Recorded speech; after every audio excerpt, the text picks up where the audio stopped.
My name is Akashdeep, and this year in 2023, I have secured All India rank 166, and this was my fifth attempt and my third mains.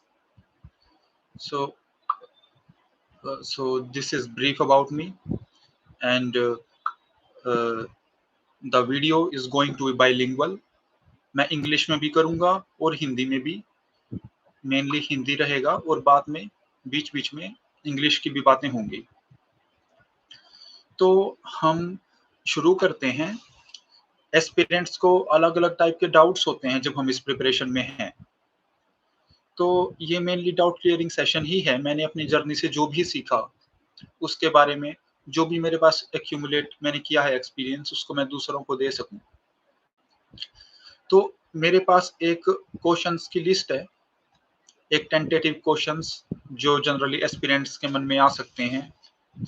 तो मैं उनसे शुरू करूंगा, लेकिन उससे पहले जो ये प्लेटफॉर्म है, ये यूट्यूब प्लेटफॉर्म है यूपीएससी टाइम, मैं इनको थैंक यू बोलूंगा कि इन्होंने मुझे प्लेटफॉर्म दिया जिससे मैं अपनी स्ट्रेटेजी दूसरों के साथ शेयर कर सकूं। सबसे पहले जैसा कि मैंने अपने बारे में बताया कि मैंने इसी साल 166 रैंक प्राप्त किया है, but if we look back, the journey has not been so smooth. There have been many hiccups, many ups and downs.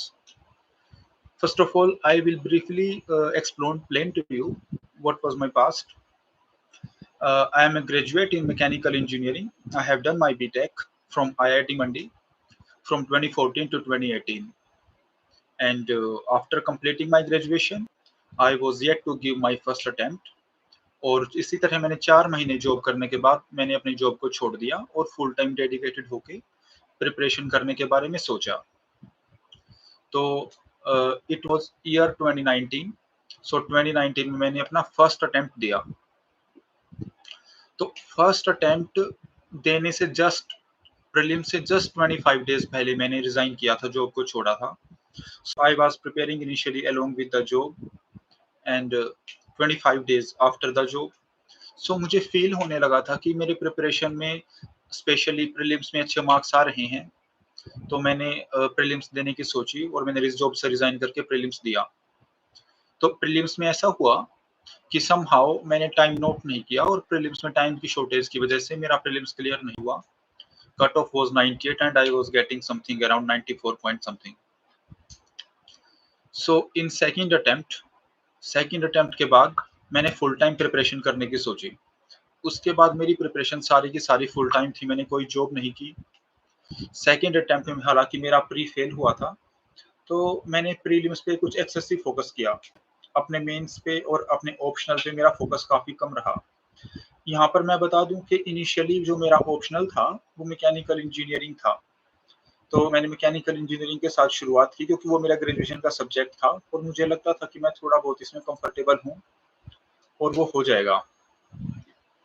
लेकिन सेकंड अटेम्प्ट में मैंने प्रीलिम्स पे एक्सेसिव फोकस किया।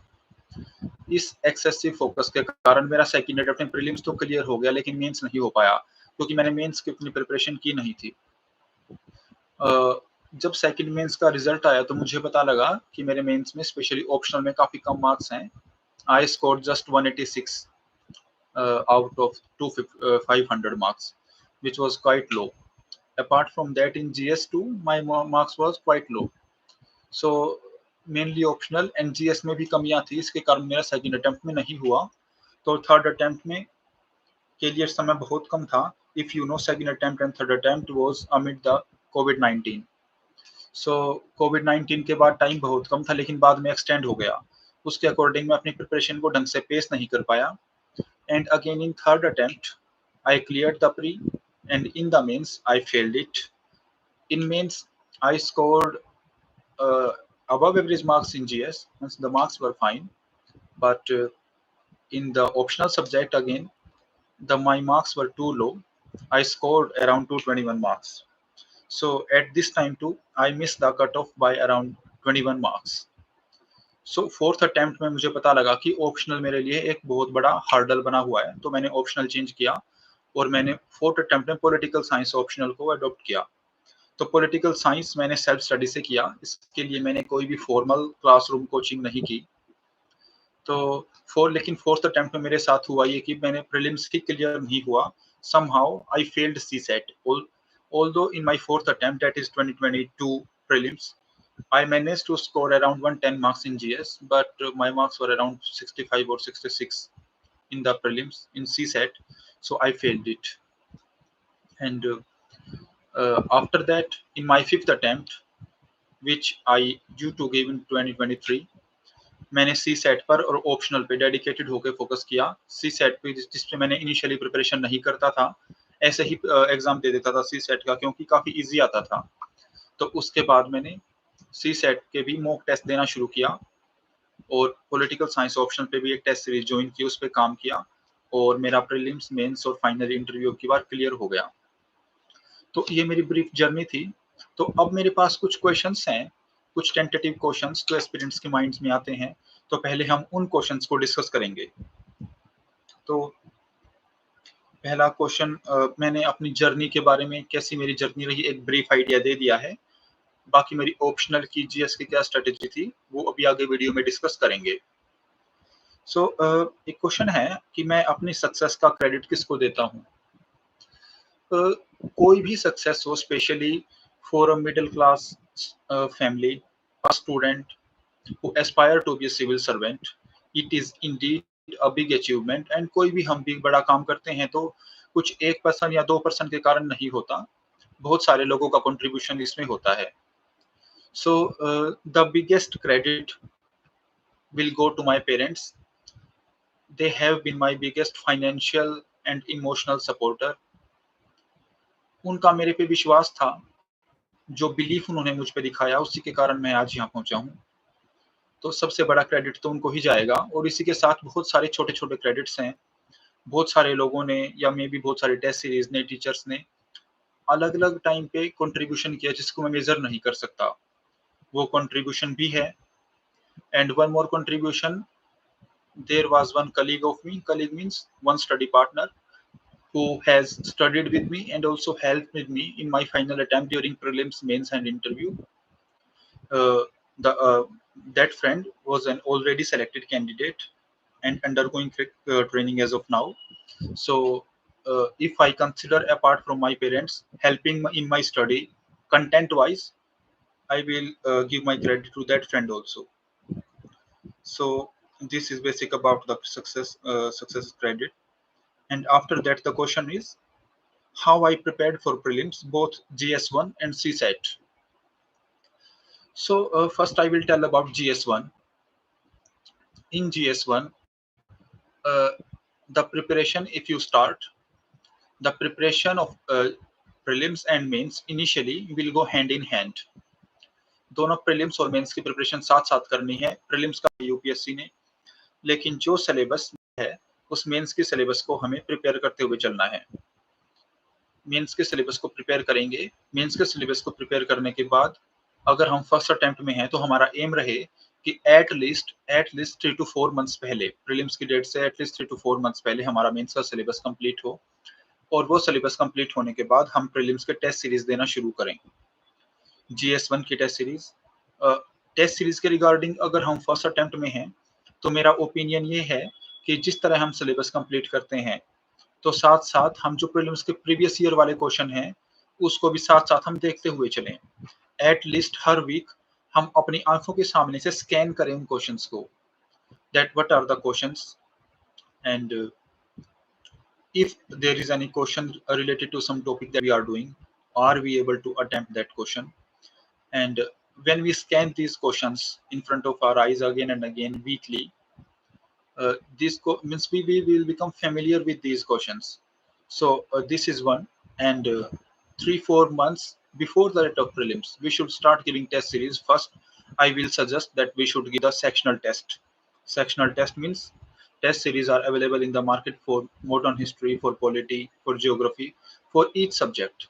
We must give first of all sectional test. The purpose of sectional test is to complete the syllabus. Sectional test के बहाने हम syllabus को complete कर सकते हैं, और जब हमारा सेक्शनल टेस्ट खत्म हो जाए एक बार मेन सब्जेक्ट्स के, वो सब्जेक्ट्स का सेक्शनल टेस्ट खत्म होने के बाद फिर हम फुल लेंथ टेस्ट पे आ सकते हैं, जिसमें सभी सब्जेक्ट्स का होता है मिक्सचर। तो उसके बाद हम फुल लेंथ टेस्ट को देना शुरू करें। मेरा ऐसा एक्सपीरियंस है कि जितने हम फुल लेंथ टेस्ट देते हैं, उतना हमारा एमसीक्यू एप्टीट्यूड इम्प्रूव होता है। हम ज़्यादा से ज़्यादा टेस्ट देंगे, तो एक हाई प्रोबेबिलिटी रहेगी कि हम एग्ज़ाम में सही आंसर की तरफ पहुँचे गेस करके। तो ये तो जीएस की प्रिपरेशन जीएस 1 का है। फिर है सीसेट का। सीसेट के बारे में हम देखें तो सीसेट इनिशियली अगर हम देखें 19-20 2020 तक सीसेट काफ़ी ईज़ी आता था। अगर आप साइंस बैकग्राउंड के हैं, इंजीनियरिंग से हैं, अगर आप पढ़ के भी नहीं गए हैं, तो आप ईज़िली सीसेट को क्लियर 100 मार्क्स ला सकते थे। लेकिन 2021 से थोड़ा-सा डिफ़िकल्ट होना शुरू हुआ। 2022 में थोड़ा और डिफ़िकल्ट और 2023 में सीसेट इस तरह का हो गया है कि आपको कोई ना कोई, बेशक आप साइंस से हैं, इंजीनियरिंग से हैं, कोई ना कोई स्ट्रैटेजी आपको बना के जानी पड़ेगी सीसेट की। केवल आप ऐसे ही एग्ज़ाम हॉल में जाके सीसेट को अटेम्प्ट नहीं कर सकते हैं। तो 2023 में जो सीसेट था, वो मैंने कंफर्टेबली क्लियर किया और जैसा कि मैंने अपनी मार्कशीट में देखा, I scored 95 point something marks in the CSAT of this year. So इसमें मैं कहूँगा, अगर आप साइंस स्ट्रीम के नहीं हैं, मैथ्स में कंफर्टेबल नहीं हैं, आर्ट्स बैकग्राउंड है या कॉमर्स बैकग्राउंड है, तो आप इनिशियली जैसे जीएस 1 की प्रिपरेशन आपने शुरू की, तो आप खुद से सीसेट पढ़ें। स्पेशली अगर आप आर्ट्स बैकग्राउंड के हैं, तो आप कोई क्लासेस भी ज्वाइन कर सकते हैं या यूट्यूब पे फ्री लेक्चर्स हो सकते हैं। सीसेट में मैथमेटिक्स से कुछ फिक्स टॉपिक्स होते हैं, अगर आप नोट करें। कुछ फिक्स टॉपिक्स इस तरह से होते हैं, जैसे नंबर सिस्टम है, परम्यूटेशन कॉम्बिनेशन है, profit loss, percentages, boards and stream speeds. तो कुछ डिफरेंट मैथमेटिक्स के टॉपिक्स होते हैं। अगर आप आर्ट्स स्ट्रीम से हैं, तो इनकी लिस्ट बनाइए, समहाउ एक क्रेडिबल सोर्स से इनको कंप्लीट कीजिए, या यूट्यूब की फ्री वीडियो से, या कोई क्लासेस भी ज्वाइन कर सकते हैं। अगर आप साइंस इंजीनियरिंग बैकग्राउंड से हैं, तो आप सेल्फ स्टडी भी कर सकते हैं। अगर आपको लगता है कि आपका सी सेट ठीक है, तो आपका ये एम रहना चाहिए कि आप एट लीस्ट 8 से 10 सी सेट के फुल लेंथ टेस्ट दें, जिस तरह जीएस 1 प्रीलिम्स के देते हैं। तो जब आप वो 8 से 10 टेस्ट देंगे, तो आपको पता लग जाएगा कि आपकी सी सेट में स्टैंडिंग क्या है, आपके मार्क्स कितने आ रहे हैं, and if you want to change your strategy, how can you do it? And while giving the test, please keep in mind that whatever the test you are giving, they should be of good level. Sometimes many coaching institutes, कुछ coaching institutes इस तरह के test बनाते हैं कि हम easily 150 तक score कर जाते हैं। तो इसका भी ध्यान रखिए कि जो भी आप टेस्ट दे रहे हैं, वो अच्छे लेवल के हों। सी सेट में पेपर को अटेम्प्ट करने का मेरा ये फॉर्मूला था, जो मैंने फाइनल अटेम्प्ट में फॉलो किया। मैं इनिशियली 1 आवर में मैथ्स के क्वेश्चन अटेम्प्ट करता था, मैथ्स और रीजनिंग। 25 टू 27 क्वेश्चन कॉम्प्रिहेंशन आते हैं, कॉम्प्रिहेंशन को हटा के जो क्वेश्चन बचते हैं स्टार्टिंग के 1 आवर्स में, वो अटेम्प्ट करता था। इसमें हमें हर एक क्वेश्चन पे 30 टू 40 सेकंड्स स्पेंड करना है पढ़ने के बाद। 30-40 सेकंड में हमें आइडिया लग जाना चाहिए कि ये डेफिनेट वे है इस क्वेश्चन को सॉल्व करने का। अगर हम उस डेफिनेट वे में क्वेश्चन को सॉल्व करने की हमारे पास एबिलिटी है, तो हम उसको तुरंत सॉल्व करें। अगर हम अनश्योर हैं 30-40 सेकंड के बाद भी, तो उसको क्वेश्चन को स्किप कर दें for the time being, and next question में माइग्रेट कर जाएं। उसी तरह सभी क्वेश्चंस में को हम करें, तो 1 आवर में हम लगभग उतने क्वेश्चन कर लेंगे जो हम स्पीड से सॉल्व कर सकते हैं। तो 1 आवर करने के बाद हम कॉम्प्रिहेंशन पर माइग्रेट करेंगे। तो जो कॉम्प्रिहेंशन के जो 25 टू 27 क्वेश्चंस होते हैं, फिर हमें उनको अटेम्प्ट करना है। तो ये तो एग्जाम में हो गया। एग्जाम में 25 टू 27 क्वेश्चन आपको 50 टू 52 मिनट्स के अंदर मैक्सिमम अटेम्प्ट कर लेना है। हर एक क्वेश्चन के लिए कॉम्प्रिहेंशन में पर मिनट 2 मिनट्स पर क्वेश्चन, 2 मिनट्स का टाइम रखिए। 27 क्वेश्चन है, तो कोशिश कीजिए कि 52 मिनट्स 53 मिनट्स के अराउंड आप उनको खत्म कर लें। ये आपको प्रैक्टिस से आएगा। जब आप टेस्ट देंगे, प्रैक्टिस करेंगे, आपकी रीडिंग स्पीड, कॉम्प्रिहेंड करने की स्पीड इंप्रूव होगी। तो इसी तरह से आपने स्टार्टिंग में 1 घंटा मैथमेटिक्स किया, 50 टू 52 मिनट्स में आपने इसी सेट किया, कॉम्प्रिहेंशन किया, सॉरी। तो उसके बाद जो 7-8 मिनट्स बचेंगे, उसके बाद आप मैथ्स के जो अनअटेम्प्टेड क्वेश्चन है, उन पे वापस जाएँ और उनको कुछ अगर 2-3 क्वेश्चन और हो सकते हैं, तो इसको अटेम्प्ट करें। तो मैंने यही ट्राई किया था और इसी से मुझे अच्छा स्कोर मिला। तो आप भी एक ये स्ट्रेटजी अपना के देख सकते हैं सी सेट के लिए। और जीएस के पेपर अटेम्प्ट करने की स्ट्रेटजी, जीएस पेपर से पहले किस तरह टेस्ट सीरीज देना, वो मैंने आपको बताया। अटेम्प्ट करने के लिए जीएस के पेपर को आपको टाइम के ऊपर वॉच रखना है कंटिन्यूसली।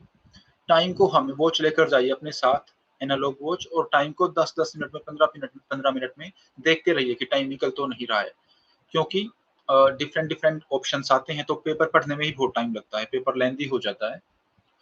तो you should keep a tab on the time. And while attempting GS paper, my experience is that one should attempt at least 85 plus question, and it will be good if you go for 90 plus, and you can go even more than 95 plus. Uh, let us say if you are attempting 95 plus, uh, the case that I'm telling you, 95 plus case, you should have practiced this during your practice time before the exam when you will be giving your mock test. सो आप mock test में try कीजिए, mock test में आप try कीजिए 85 plus attempt करने की, 90 plus की, 95 plus की. अगर आप 95 प्लस में आपको ऐसा लगता है कि आपका स्कोर इंप्रूव हो रहा है तो उतना रखिए. अगर आपको लगता है 95 प्लस में आप नेगेटिव जा रहे हैं तो 90 ट्राई कीजिए. उसमें लगता है नेगेटिव जा रहे हैं तो 85 कीजिए, पर 85 से कम तो ना ही कीजिए. तो मेरा अटेम्प्ट के बारे में ये है. तो आप कितने में नेगेटिव जाएंगे, कितने में नहीं, ये आपको प्रैक्टिस से पता लगेगा. When you will give your mock test, you will come to know what is the safe limit and what is the optimum limit for you. That finding that optimum point is very important. वो optimum point find out करिए. तो अब की बार जैसे मैं बताऊं को मेरे जी सेट में काफी अच्छे मार्क्स, इस जीएस में काफी अच्छे मार्क्स हैं, प्रीलिम्स से 120, तो मैंने यही स्ट्रेटजी अडॉप्ट की थी. स्टार्टिंग से मैं फर्स्ट अटेम्प्ट से यही स्ट्रेटजी अडॉप्ट करता रहा हूं, तो आप भी इसी को कीजिए. Then we will migrate to the next question that aspirants generally ask. Next question is how I prepared for the mains for each of the subject. Okay, the first one is essay. So essay paper nowadays became very unpredictable. Many philosophical essays are being asked. So it is very difficult to prepare beforehand that uh, what topics or what examples you can use in the essay. Essays को attempt करने का तरीका आपको practice adopt करना होगा. जो भी आप प्रैक्टिस करेंगे, इनिशियली आप मॉक टेस्ट दें. यूपीएससी के प्रीवियस ईयर के 3-4 ईयर्स के जो हमारे पास फिलोसॉफिकल एसेज हैं, उनको घर लिखने की कोशिश करें.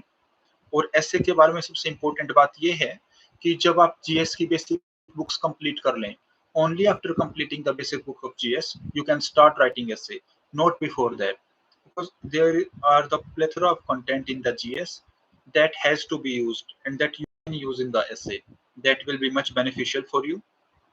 And when you will write the first essay, obviously it is going to be horrible, but the key is to write it again and again, and you have to find a suitable evaluator.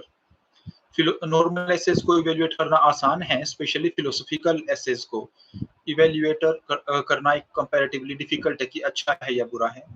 तो अपना आपका कोई भी जो आपका companion है या कोई भी आपका फ्रेंड है या even some test series, some teacher, you can send your essay to them and get evaluated. Means it is very important to find a good evaluator for the essay. And even in the essay you can prepare some anecdotes, like you can prepare 20 or 30 anecdotes, 20 or 30 cases or 20 or 30 examples. You can even prepare some poems, some couplets that can be used at many places. And from those 25 or 30 examples that you have collected, the exam you have to write 2 essays. From this 25 or 30 you can use 5 or 6 in these 2 essays. It will be good if you go this way. And ऐसे में जिस तरह की philosophical आ रहे हैं तो ethics का भी रोल इंक्रीज हो जाता है और ज्यादा. तो एथिक्स आप करें तो एथिक्स के जो एग्जांपल्स हैं, जो एथिक्स में आपने पढ़ा है, उसको भी एसे में यूज करने की कोशिश करें. essay is not about the content. Essay is about the retrieving things from your life, from your educational background, from the world around you. Means ऐसे के लिए कोई स्पेशल कंटेंट नहीं है, आपको बस एग्जांपल्स को देखना है, हमारे आसपास क्या है, किसको आप यूज कर सकते हैं. और ये सब प्रैक्टिस से आएगा. जब आप ऐसे की प्रैक्टिस करेंगे तो प्रैक्टिस करना बहुत इंपॉर्टेंट है. तो आप ये कीजिए. और ऐसे में आप हमेशा ध्यान रखिए, ऐसे में सिर्फ मैक्सिमम 2500 वर्ड्स हमें लिखने होते हैं, जो कि जीएस में 4000 लिखने होते हैं, उससे काफी कम है. तो ऐसे को इजीली 3 आवर्स में कंप्लीट कर सकते हैं. तो ऐसे में रश करने की कोशिश ना करें कि जल्दी से जल्दी करना है. अपनी राइटिंग को ढंग से ठीक मेंटेन करें, प्रेजेंटेशन ठीक रखें ऐसे में. This also matters as per me. And after that, strategy of GS papers. If we see the GS1 में मेनली जो हमारे सब्जेक्ट्स हैं वो हैं history, ancient, medieval, modern history, world history, art and culture and geography, Indian society. तो ये हमारे main topics हैं GS1 में। तो GS1 की प्रिपरेशन के लिए स्पेशली सबसे पहला हमारा टॉपिक मॉडर्न हिस्ट्री है। उसके लिए हमारी बुक है स्पेक्ट्रम, जो हमें पता है सभी यूपीएससी एस्पिरेंट्स वही पढ़ते हैं। दूसरी एक एनसीईआरटी बिपिन चंद्रा की है, वो पढ़ना चाहे कोई तो वो भी पढ़ सकता है। Both are equally good for the mains. And after that for ancient, medieval and art and culture there are numerous sources. Means the sources are unlimited, but you have to pick one that you can cover easily and you can remember that.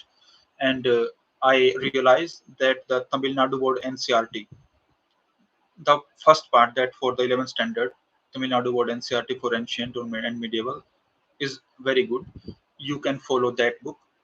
And for art and culture, you can follow any of the book, especially in the market. The famous notes prevalent are the Nitin Singhania's art and culture notes, not book but notes. You can follow that also. From the previous year questions, you can get an idea what kind of questions are being asked in art and culture. So some you can prepare particularly those topics. For example, topics like stupas, topics like some architecture, Indo-Islamic architecture, or topics like Vijayanagara architecture. You can prepare more questions related to numismatics. So you can prepare these topics getting an idea from the previous year questions. For geography, I followed just 11th and 12th class NCRT book, 2 parts of 11th standard and 2 parts of 12th standard. And these two you can do. And after that, you can start giving your test, your mains test. Whatever the content you get, additional content you get from the explanation of test, you can do that. And combining both the content of the explanations of the test and the NCRTs of 11th and 12th standard and some current topics, if something is in the news, you can conquer easily the geography. And after that, Indian society. Indian society केवल mains में ही आता है, ये prelims का topic नहीं है। तो अब इंडियन सोसाइटी के लिए ऐसा कोई स्पेशल कंटेंट नहीं है। मेनली इंडियन सोसाइटी के बारे में कुछ टॉपिक्स तो फिक्स हैं। फैमिली का रोल क्या है, ग्लोबलाइजेशन कैसे इम्पैक्ट कर रहा है फैमिली को, सोसाइटी को, इंडिविजुअल को, वुमन को, ओल्ड एज पीपल को, इवन चिल्ड्रन को किस तरह टेक्नोलॉजी इम्पैक्ट कर रही है। तो इस तरह के क्वेश्चंस पूछे जाते हैं। तो इसके लिए स्पेशल आप, हमारे पास कोई भी कंपाइलेशन आती है जो मेंस की, अलग अलग कोचिंग्स की मेंस की कंपाइलेशन है, आप किसी को भी कर सकते हैं सोसाइटी के लिए, या इवन कोई भी नोट्स अवेलेबल हैं, वो everything is equally good.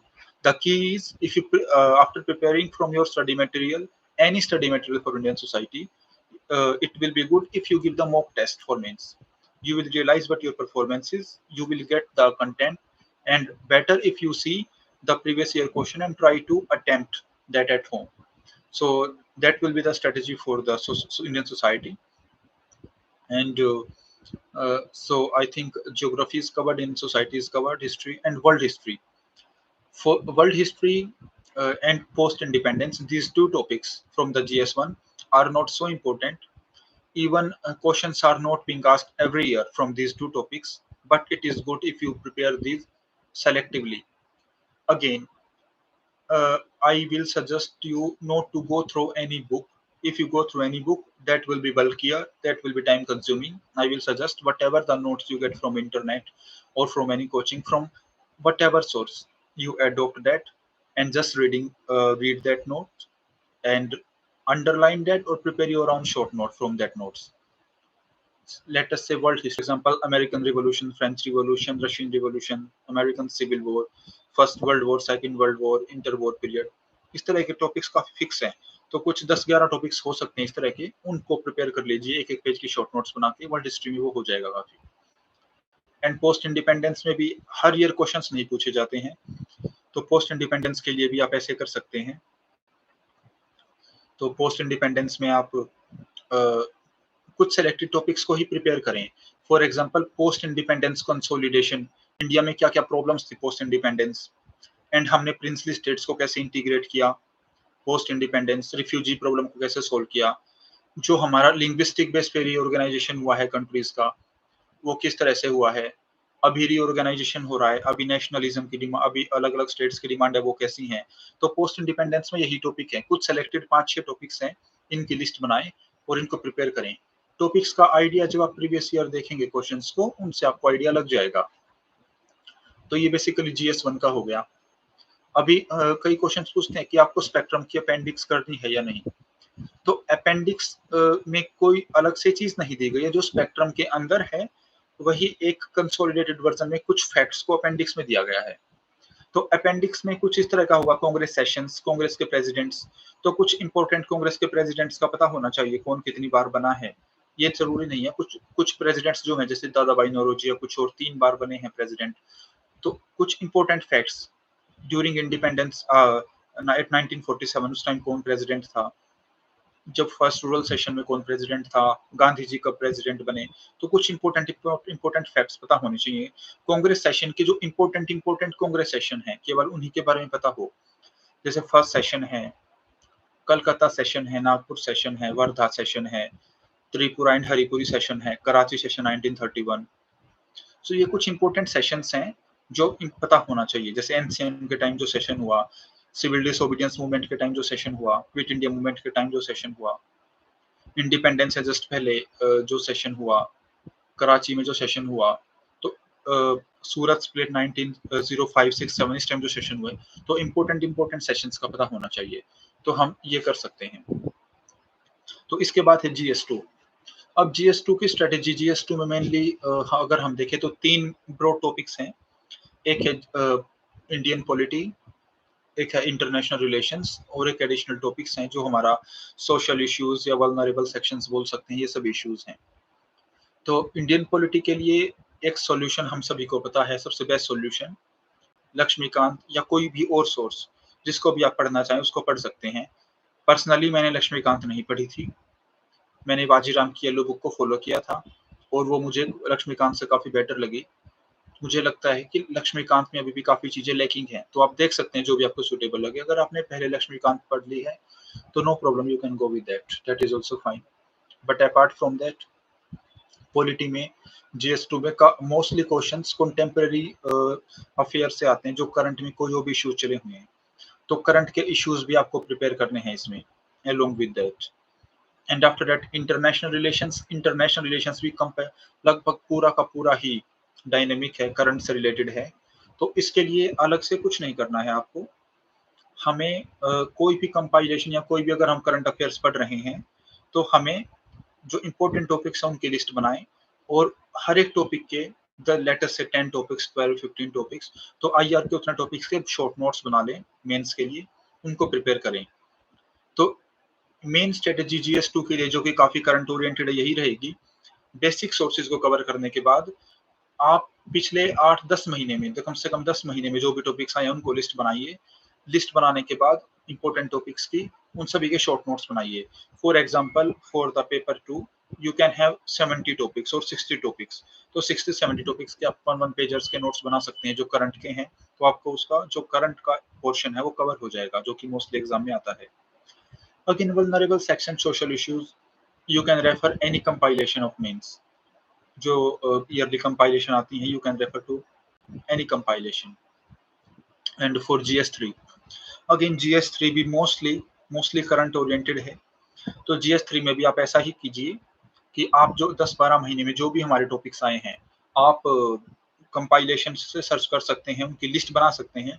List बनाने के बाद आपको जो भी सोर्स मिले, you can prepare those topics from that particular source। you can make 1 pager notes or half pager, whatever feels suitable to you, and you can prepare current in that way। In GS2 we have different portions, mainly Indian economy, agriculture, science and tech, internal security, so and environment। ये main topics हैं। Generally environment, economy, agriculture, science and tech, ये सभी चीजें current oriented है तो current से ही prepare होंगी।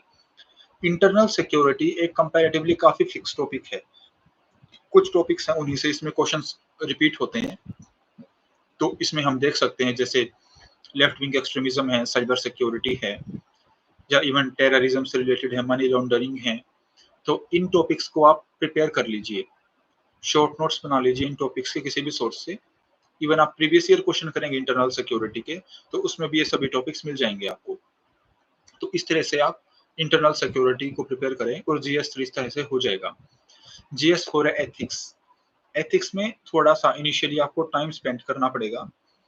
एथिक्स के आप कोई भी नोट्स या कोई भी बुक रेफर कर सकते हैं, जो भी आपको बेटर लगे, या कोई भी क्लास ले सकते हैं, एवरीथिंग इज इक्वली गुड। लेकिन एथिक्स में सबसे इंपॉर्टेंट है प्रैक्टिस करना। तो सिलेबस जो भी गिवन है हमारे यूपीएससी ने जो भी दिया है, after completing the syllabus you go on practicing the questions. And आपको खुद प्रैक्टिस नहीं करना है, आपको इवेल्युएट भी कराना है। सो इन क्वेश्चंस हमें ट्राई करना है कि हम ज्यादा से ज्यादा एग्जांपल्स यूज करें। हमारे पास एक रिपोजिटरी होनी चाहिए एग्जांपल्स की, जिसको हम एथिक्स में यूज कर सकें, टॉपिक के अकॉर्डिंग या क्वेश्चन के अकॉर्डिंग, और ज्यादा से ज्यादा उनकी प्रैक्टिस करें, ताकि हमें एग्जाम में सोचना ना पड़े कि कौन से क्वेश्चन में कौन सा एग्जांपल यूज करना है। सो remembering examples, having a list of examples, and where to use which example, and not thinking while using the example, because अगर आप सोचोगे तो टाइम लगेगा। तो इसी तरह आप एग्जांपल्स को तैयार करके रखिए और अपना टेस्ट दीजिए, तो उसी से ethics over the time improve होगा। तो ये हमारा 5 मेन जो पेपर्स हैं जीएस के वो हो गए। इसके बाद हमारा आता है ऑप्शनल सब्जेक्ट। तो जैसे मैंने आपको ऑप्शनल में बताया कि मेरा इनिशियली मैंने 2 मेंस दी, उसमें मेरा ऑप्शनल मैकेनिकल इंजीनियरिंग था, लेकिन उसमें स्कोर नहीं आ रहा था, तो मैंने ऑप्शनल चेंज किया। This time my optional was political science and international relations. And for PSIR, I will tell you what is the strategy. This year, the average of PSIR is down compared to the previous years, but this year I scored 274 marks, which I think are above average and good marks if we consider the marking of this year in PSIR. So for political science, my base material was Shubhra Ranjan madams notes. So मैंने Shubhra Ranjan madam के notes को अपना base material की तरफ follow किया। उसमें से सारा सिलेबस एक बार मैंने सेल्फ स्टडी से कंप्लीट किया। इसमें मैंने कोई कोचिंग एक्सेट्रा नहीं दी थी। मैंने एक टेस्ट सीरीज में एनरोल किया था शुभ्रा रंजन मैडम के पास से, उन्हीं के कोचिंग इंस्टीट्यूट पे, जिसमें मैं सेक्शनल टेस्ट देता था। तो अराउंड 15 और 16 सेक्शनल टेस्ट थे जो थ्रू आउट द ईयर मैंने दिए। तो जो भी मैं सिलेबस कंप्लीट करता था पोर्शन का, मैं उसी के टेस्ट देता था, और साथ साथ फिर मुझे इवेल्युएशन मिलता था, तो मुझे पता लगता था क्या क्या इंप्रूव करना है। Based on that I keep on improving, I give the test and I kept on improving. Optional में 2 बातें हैं। One is the completing the syllabus, means you complete the syllabus from whatever the study material or whatever the notes you have, and after completing the study material you practice the answer writing. You have to improve your answer writing too. Completing the syllabus is just 60% of the work, and उसके बाद answer writing को एक अच्छे level पे लेकर आना is the remaining at least 40% of the work. So or answer writing you cannot improve like in 1 month or 15 days or just 2 months. ये gradually improve होता है। जैसे जैसे आप आंसर्स लिखेंगे, इवेल्युएट कराएंगे, टॉपर्स कॉपीज को देखेंगे, तो धीरे धीरे ओवर द टाइम इंप्रूव होगा।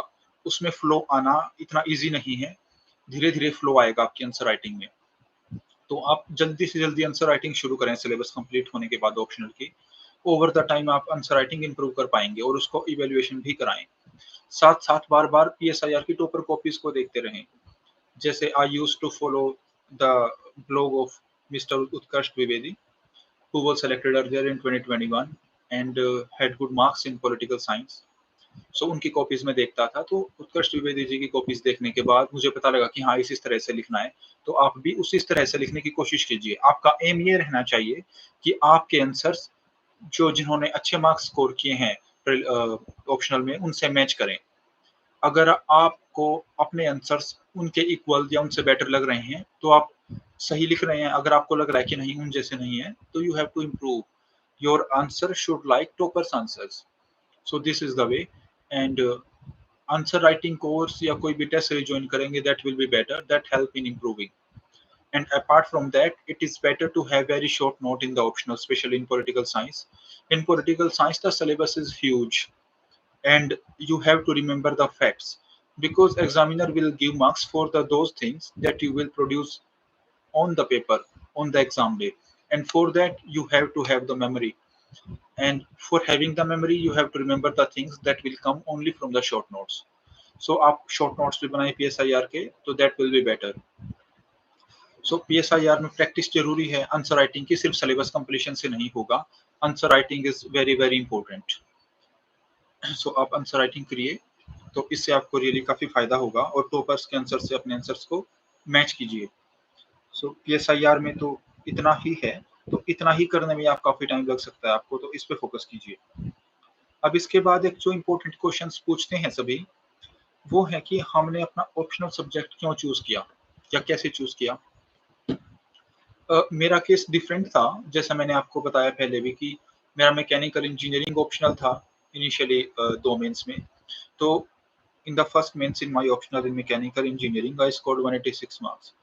In my second mains from mechanical, I scored 221, which were quite low to ensure my selection. So मैंने choose किया optional एंड ऑप्शनल चूज करने में एक हम इंटरेस्ट देख सकते हैं। जैसे मुझे लगा कि मुझे IR में काफी इंटरेस्ट है, मुझे इनिशियली था, तो मैंने सिलेबस देखा पेपर 2, तो उसमें काफी portion, significant portion international relation से था। And apart from that, I found out that there is good guidance available, good notes are available, and a single good teacher is available. Means there is no confusion as far as notes, guidance, or teacher is concerned. So this was my second criteria. And apart from that, from the last few years, people were scoring good marks, means above 300 marks. So when people are scoring good marks, notes are available, guidance, good teacher is available. So I thought it will be good optional to select. So I selected it on my on these criteria and based on my interest too. You can also go on selecting these. And अगला हमारा जो question है वो है optional syllabus.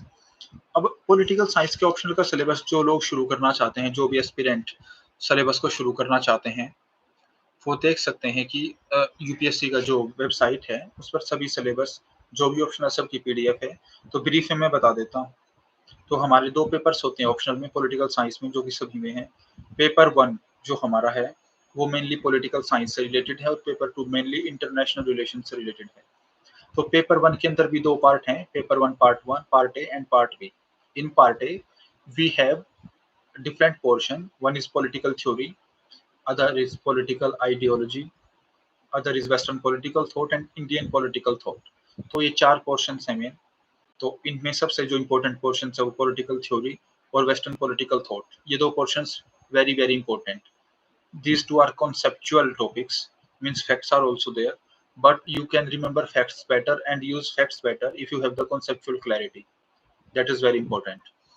And after that, in paper 1 part B, we have the Indian polity, means the syllabus similar to the Indian polity that we read in GS2. If you go through this, you will find out some topics are different from GS2, but again the style, the writing style of the answer is much different from the GS. Here you have to use uh, the analysis part, means what different scholars are saying and what is your take, and based on that you practice your answer writing and you write that. If you do this similar to the GS2, you will not get marks. You have to substantiate your view with the view of the scholars. So you have to use the impactful language here.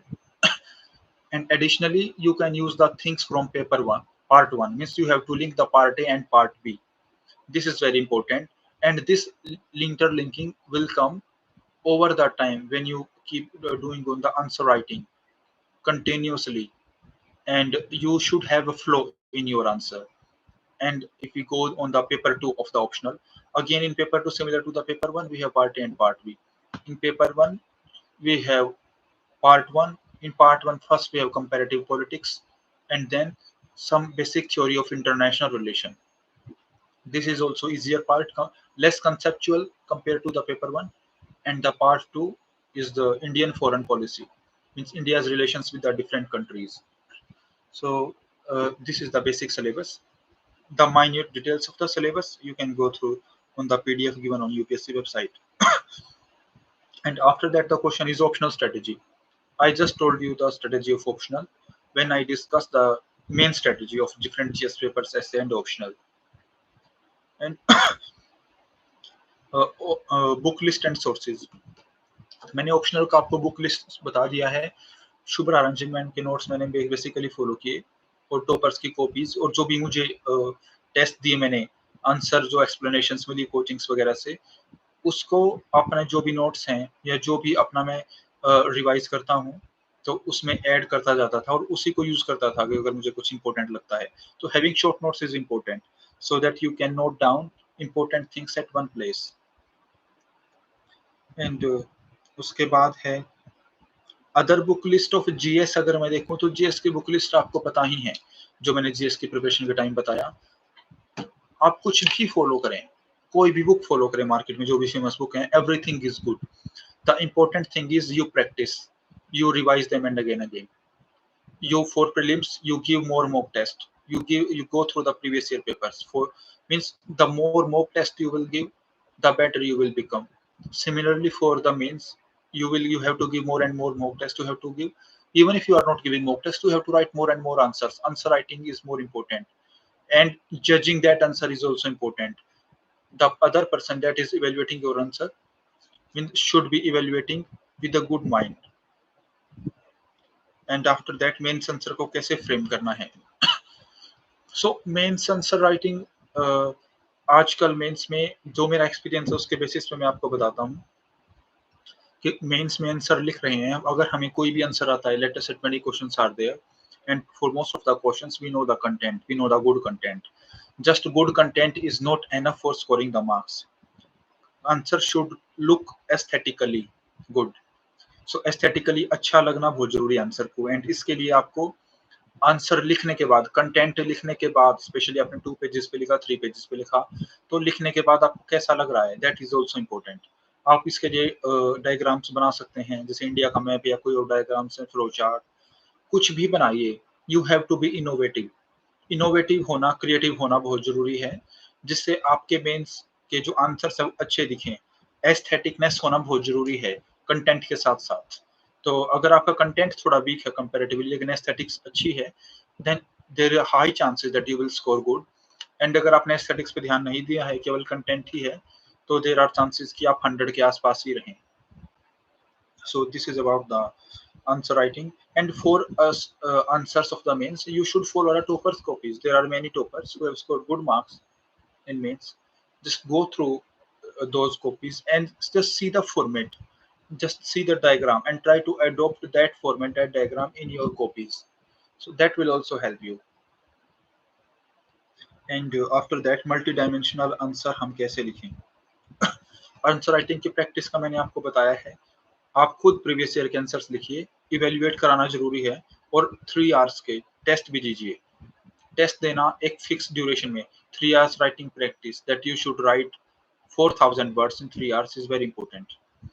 And multi dimensional answer कैसे लिखना है, ये आपको practice के साथ आएगा। जैसे मैंने आपको बताया, टॉपर्स की कॉपीज को आप देखिए, टॉपर्स की कॉपीज को आप देखेंगे तो आप पाएंगे कि उन्होंने अलग अलग डायमेंशन को कैसे अडॉप्ट किया है। आप अपने दिमाग में कोई भी आंसर लिखते टाइम जब प्रैक्टिस करेंगे तो कुछ चीजों को ध्यान रखिए। हम इसमें क्या क्या डायमेंशन को अडॉप्ट कर सकते हैं, क्या हम इसमें इंडिया या वर्ल्ड या इंडिया का नेबरहुड, कुछ ऐसे डायमेंशन ला सकते हैं। और जो बहुत फेमस डायमेंशंस हैं, social, political, economic, educational, international, क्या हम इस तरह की डायमेंशन, पॉलिटिकल, इस तरह की डायमेंशन यूज कर सकते हैं। तो इन चीजों को दिमाग में रखिए आप। या हम देख सकते हैं कि कौन कौन से स्टेक होल्डर्स इन्वॉल्व हैं, एक इंडिविजुअल के लिए कोई चीज कैसे बेनिफिशियल है या कैसे इम्पैक्ट होगा इंडिविजुअल पे। मैन, इंडिविजुअल में मैन पे कैसे होगा, वुमन पे कैसे होगा, चिल्ड्रन, ओल्ड एज पे कैसे होगा, एंड यंग पे कैसे होगा, ओल्ड पे कैसे होगा, चाइल्ड पे कैसे होगा। तो आप इसी तरह से कोशिश कीजिए डायमेंशन फाइंड करने की हर एक चीज में। मार्केट पे कैसे होगा, डोमेस्टिक पे कैसे होगा, अलग अलग क्वेश्चंस के लिए बहुत सारे पॉइंट्स लाए जा सकते हैं। तो इन चीजों को दिमाग में रखेंगे तो एक फ्रेमवर्क बनेगा, तो उस फ्रेमवर्क को लाने की कोशिश कीजिए। और ये सभी आएगा प्रैक्टिस के साथ। When you try to use this frameworks in your question, initially जब आप प्रैक्टिस करेंगे answer writing, let us say we have 10 mark question, so 10 mark question, let us say you have to finish within 7 minutes. So initially आप practice करें तो आप उसको 7 minute में finish करने की कोशिश ना करें। आप आराम से 10 मिनट्स लें, 15 मिनट्स लें, 15-20 मिनट्स में कोशिश करें जब आप शुरू करेंगे। लेकिन आंसर को अच्छा बनाने की कोशिश करें 15-20 मिनट्स में। अगर आपको लगता है कि आपने कर दिया है अच्छा, क्वेश्चन अच्छा हो गया है, then you should keep on improving your speed. उसके बाद आप स्पीड को इम्प्रूव करने की कोशिश करें। स्पीड बहुत ज़रूरी है, लेकिन उससे ज़्यादा ज़रूरी है आंसर का अच्छा दिखना है। तो पहले आंसर को अच्छा बनाएँ, फिर स्पीड इम्प्रूव करें। This is my opinion on this question. Now the next question is answer point wise या फ्लो चार्ट डायग्राम कैसे लिखें? ये आपके ऊपर है, जैसे मैंने आपको बताया जनरली ऑप्शनल में तो for example political science optional में ऐसे बहुत कम इंस्टेंसेस हैं आपको फ्लो चार्ट यूज़ करना है या डायग्राम। तो पॉलिटिकल साइंस में you have to write in academic way, in paragraph form, analytical form, but in GS paragraphs और पॉइंट्स इन दोनों का मिक्सचर यूज़ कर सकते हैं। मैं यही प्रेफ़र करता था कि मैं पैराग्राफ्स और पॉइंट्स इन दोनों का मिक्सचर यूज़ करूँ। और इसी के साथ-साथ अगर आप डायग्राम यूज़ करते हैं, for example at least 2 questions या 3 क्वेश्चन्स में कम से कम 1 डायग्राम मिनिमम यूज़ करते हैं, that will be much beneficial. और डायग्राम आएँगे, आप प्रीवियस ईयर टॉपर्स की कॉपीज़ देखें, उनको स्कैन करें, खुद भी इनोवेटिव बनें, खुद भी क्रिएटिव बनें और उनको क्वेश्चन में एडॉप्ट करने की कोशिश करें। प्रैक्टिस के साथ इम्प्रूव करेंगे। तो अब इसके बाद जो क्वेश्चन है, आंसर राइटिंग में पॉजिटिव अप्रोच कैसे रखें? अब पॉजिटिव अप्रोच तो रखना ज़रूरी है ही। अगेन इसका भी आंसर प्रैक्टिस पे ही हिंज करता है कि आपने कितने प्रैक्टिस की है।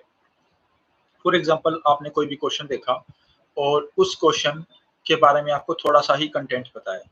उस थोड़े से कंटेंट की हेल्प से आप 2 पेजेज़ या 3 पेजेज़ कैसे फिल कर सकें मीनिंगफुल वे में। उस कंटेंट को आप जो सिलेबस के दूसरे टॉपिक्स हैं उनसे लिंक कीजिए। फॉर एग्जांपल जीएस 3 में कोई क्वेश्चन है, तो आपको जीएस 1, जीएस 2 पे टॉपिक्स पता होने चाहिए। अगर आपके पास कम कंटेंट है, तो आप उन टॉपिक से कंटेंट पिक कीजिए और इसमें डालिए। या उन टॉपिक्स को लिंक कीजिए उस क्वेश्चन से, जो आप क्वेश्चंस कर रहे हैं जिसका आपके पास कंटेंट नहीं है। एथिकल डायमेंशन उठाइए, एथिक्स से लिंक कीजिए। तो आपको होलिस्टिकली अगर जीएस 3 है तो ऐसा फिक्स नहीं है कि आपको जीएस 3 का ही कंटेंट यूज करना है। You can link to GS 1 to 4। तो लिंकेजेस बनाइए।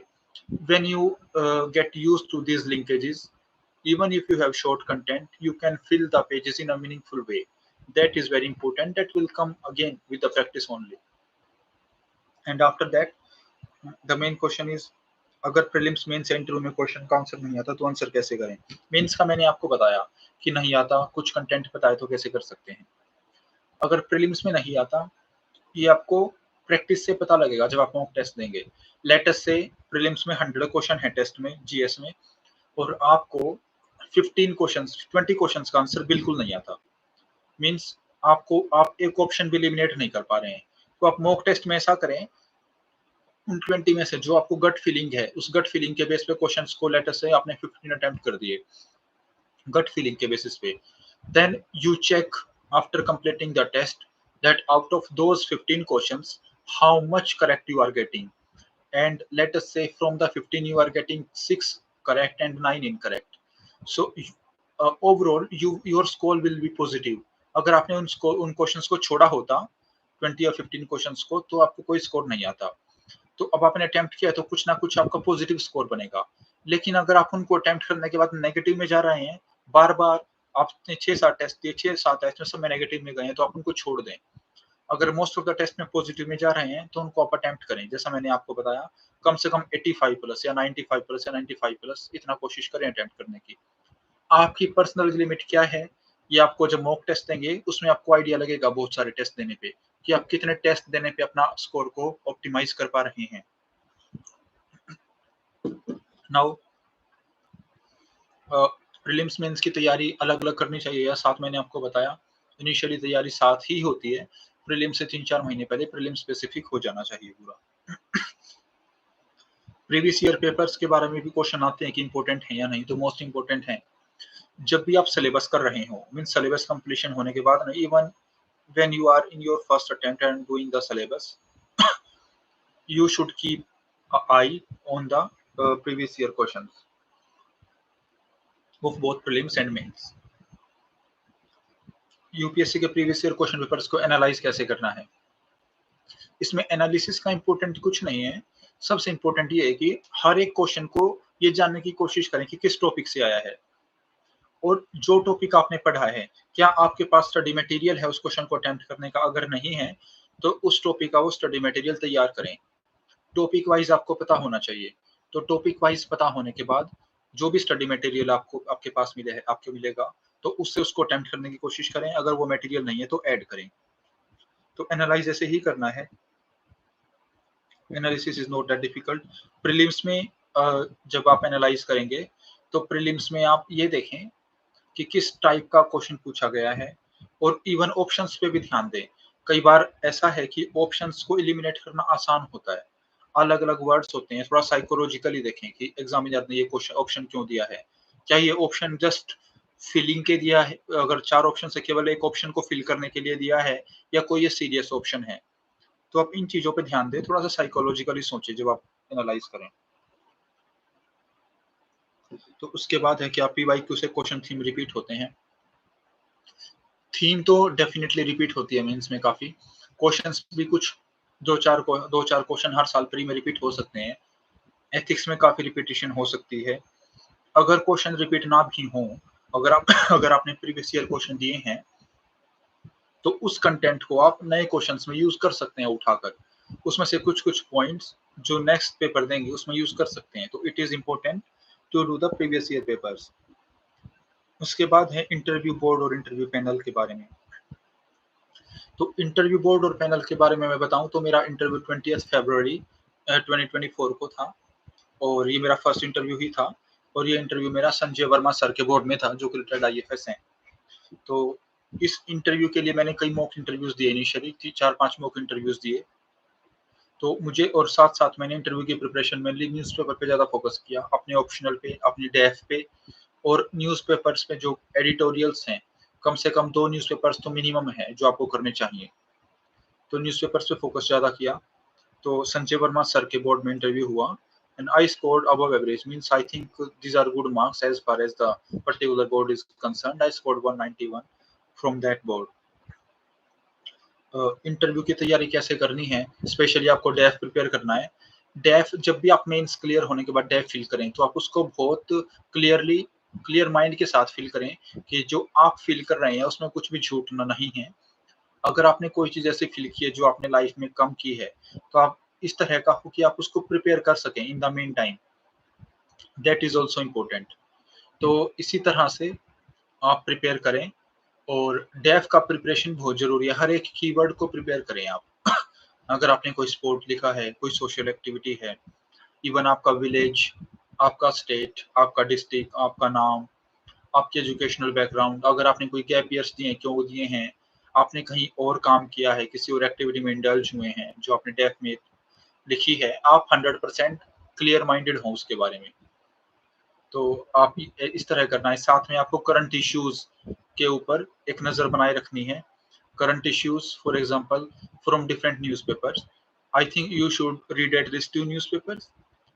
If I recommend you, it is good to read at least Indian Express and Times of India.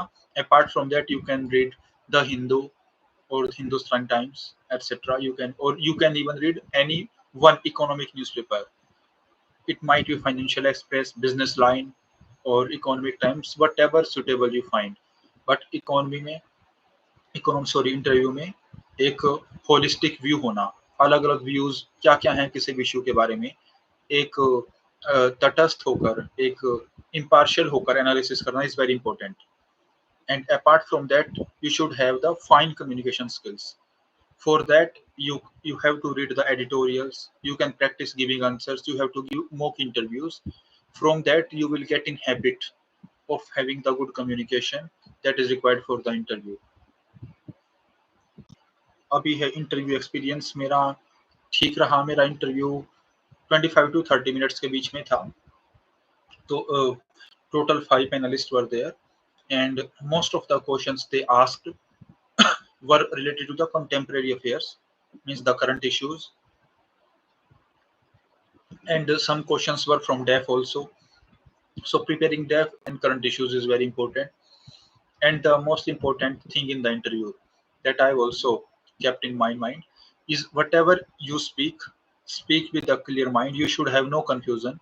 If you have confusion, you do not guess. If you guess, you say that I am guessing. Better not to guess. So not to speak any lie, or not to try to fool any of the interviewer. That is very important. Because अगर आप एक bad cycle में एक बार फंस गए, आपने कुछ बोल दिया, अगर आप उसको जस्टिफाई नहीं कर पाए, देन योर मार्क्स में गेट डिडक्टेड। आपको अपनी मिस्टेक्स को एक्सेप्ट करना भी आना चाहिए और जो आपको पता है उसको अच्छे से करना भी आना चाहिए, अच्छे से एक्सप्लेन करना आना चाहिए आपको। एंड इसके बाद इंटरव्यू में कैसे क्वेश्चन मैंने आपको बताया, डेप्थ से पूछे थे। और मेरा optional political science international relation है, उसका कुछ static portion, for example Marxism से रिलेटेड काफी डिस्कशन हुआ, आईआर से रिलेटेड डिस्कशन हुआ, न्यू क्रिमिनल कोड से रिलेटेड डिस्कशन हुआ, and my DAF related to my DAF. इसके बाद सर्विस प्रोफाइल, वर्क और रिस्पॉन्सिबिलिटी। अब मैंने एजुकेशन के बाद मैंने बताया भारत पेट्रोलियम में मैंने जॉब किया फॉर 4 इयर्स तक। I was operations officer in their pipelines entity. So pipelines में ऑपरेशंस ऑफिसर था। तो जो पाइपलाइंस की ऑपरेशन है, जो ट्रांसपोर्टेशन है, हाइड्रोकार्बन्स का ट्रांसपोर्टेशन होता है एक जगह से दूसरी जगह पर, उसका जो ऑपरेशन है कंप्लीट, उसको मैनेज करना जो हमारी एंटिटी है या हमारी डिवीजन है उसकी रिस्पॉन्सिबिलिटी होती थी। तो वही मेरा काम था। एंड नेक्स्ट क्वेश्चन इज जो कि बहुत लेजिट क्वेश्चन है। सभी सेम सोर्सेज, सभी सेम बुक लिस्ट पढ़ते हैं, सभी के सेम सोर्सेज हैं, ऑलमोस्ट टॉपर सेम स्ट्रेटेजी बताते हैं। तो अच्छे मार्क्स कैसे लाएं, खुद को डिफरेंशिएट कैसे करें, that is important. And for that you have to go through the answer copies of the all the toppers. सभी टॉपर्स के आंसर कॉपीज से गो थ्रू कीजिए। हर एक पेपर की जीएस 1 2 3 4 एथिक्स एसे, और हर एक टॉपर की कॉपी में जो भी आपको अच्छी चीज मिले उसको एक पेज पे नोट कीजिए। और नोट करने के बाद उसको आप उसको अपनाने की कोशिश करें अपने पेज पर जहां पर भी आप आंसर लिख रहे हैं।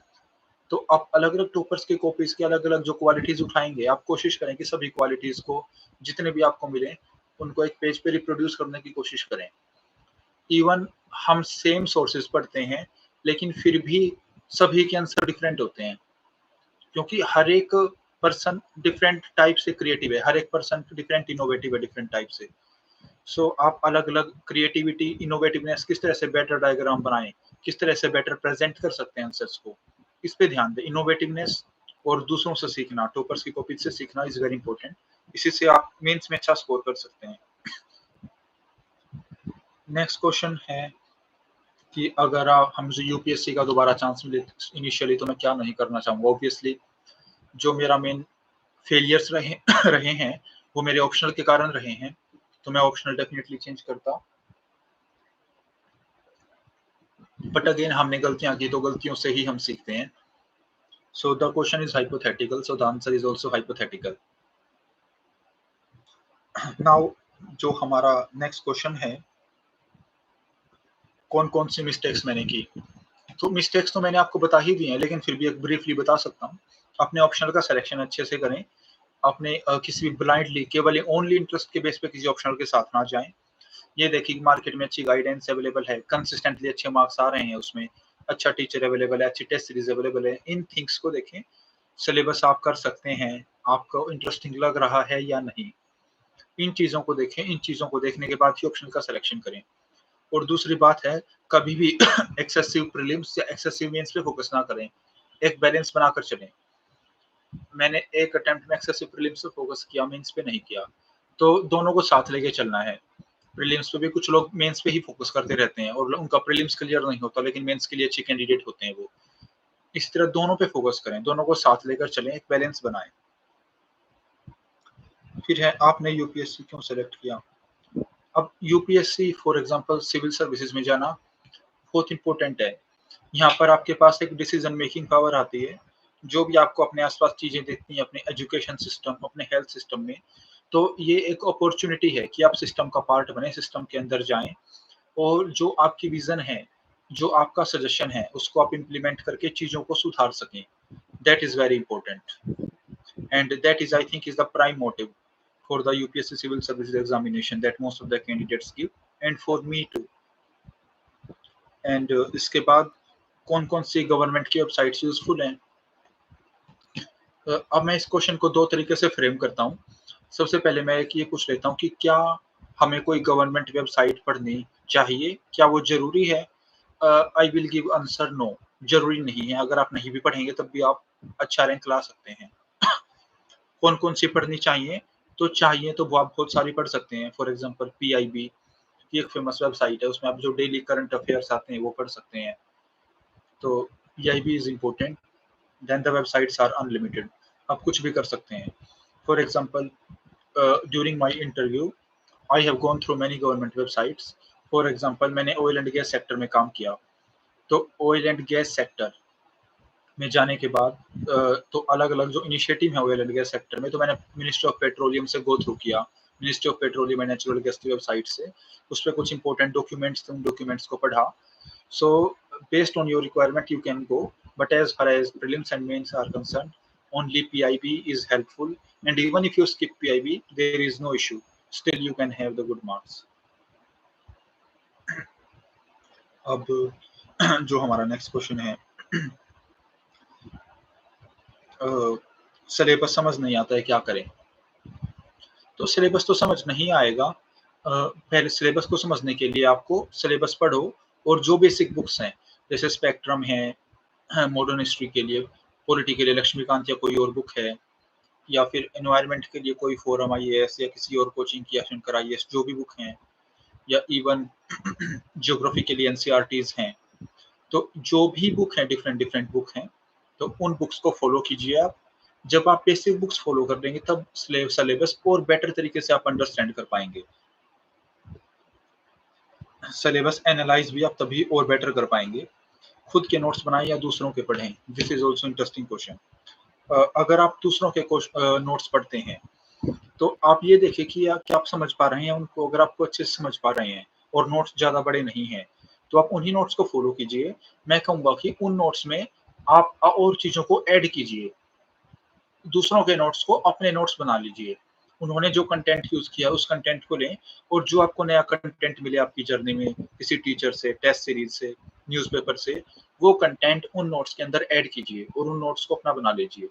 और अगर कोई नया टॉपिक है तो आप उसके खुद के नोट्स भी बना सकते हैं। फॉर एग्ज़ाम्पल मेंस में करंट अफेयर्स के नोट्स, टॉपिक्स के वन पेजर नोट्स वो खुद बना सकते हैं आप। तो ये नोट्स कर सकते हैं। फिर नोट्स पढ़ना चाहिए टेक्स्ट बुक। ये नोट्स और टेक्स्ट बुक के बारे में नहीं है, किस टॉपिक से रिलेटेड क्या इम्पोर्टेंट है, वो बहुत इम्पोर्टेंट है। तो आप ये देखिए, जैसे ऑप्शनल का मैंने कोई टेक्स्ट बुक नहीं पढ़ी, जो बहुत अच्छे नोट्स अवेलेबल है मार्केट में, मैंने वही पढ़ा क्योंकि नोट्स से पूरी कॉन्सेप्चुअल क्लैरिटी आ रही थी। So it is important to understand what source is better. फिर एनसीईआरटी कितनी इम्पोर्टेंट है? एनसीईआरटी इज इम्पोर्टेंट, लेकिन एनसीईआरटीज मैं कहूँगा कि इम्पोर्टेंट हैं, लेकिन थोड़ी सी ओवर हाइप भी हैं। तो एनसीईआरटीज डिपेंड करता है कि आपका लेवल क्या है। अगर आपका लेवल अच्छा है, आपने बेसिकली कुछ कुछ चीज़ें आपने पढ़ी हुई हैं, स्कूल में आपने अच्छे से पढ़ा है, तो आपको ज़्यादा एनसीईआरटीज पढ़ने की ज़रूरत नहीं है। आप 11th-12th की एनसीईआरटीज पढ़िए। 11th-12th की भी सारी एनसीईआरटीज पढ़ने की ज़रूरत नहीं है। कुछ एनसीईआरटीज पढ़िए, फॉर एग्ज़ाम्पल ज्योग्राफी की 11th-12th की एनसीईआरटीज पढ़िए आप। पॉलिटी की जो 11th क्लास की NCERT Indian constitution at work वो पढ़िए। 12th क्लास की एक इंटरनेशनल पॉलिटिक्स या पोस्ट इंडिपेंडेंस की बाद वाली एनसीईआरटी है वो पढ़िए। और मेन एनसीईआरटीज यही हैं। इसके अलावा आप इंडियन सोसाइटी की एनसीईआरटीज भी पढ़ना चाहें अगर पढ़ सकते हैं तो, पर वो नेसेसरी नहीं है। अगर आपका स्कूल बैकग्राउंड थोड़ा वीक रहा है तो इन एनसीईआरटीज को पढ़ने से पहले थोड़ा सा 9th और 10th क्लास की एनसीईआरटीज को भी आप देख सकते हैं, ताकि थोड़ा सा आपका फाउंडेशनल बेस बन जाए।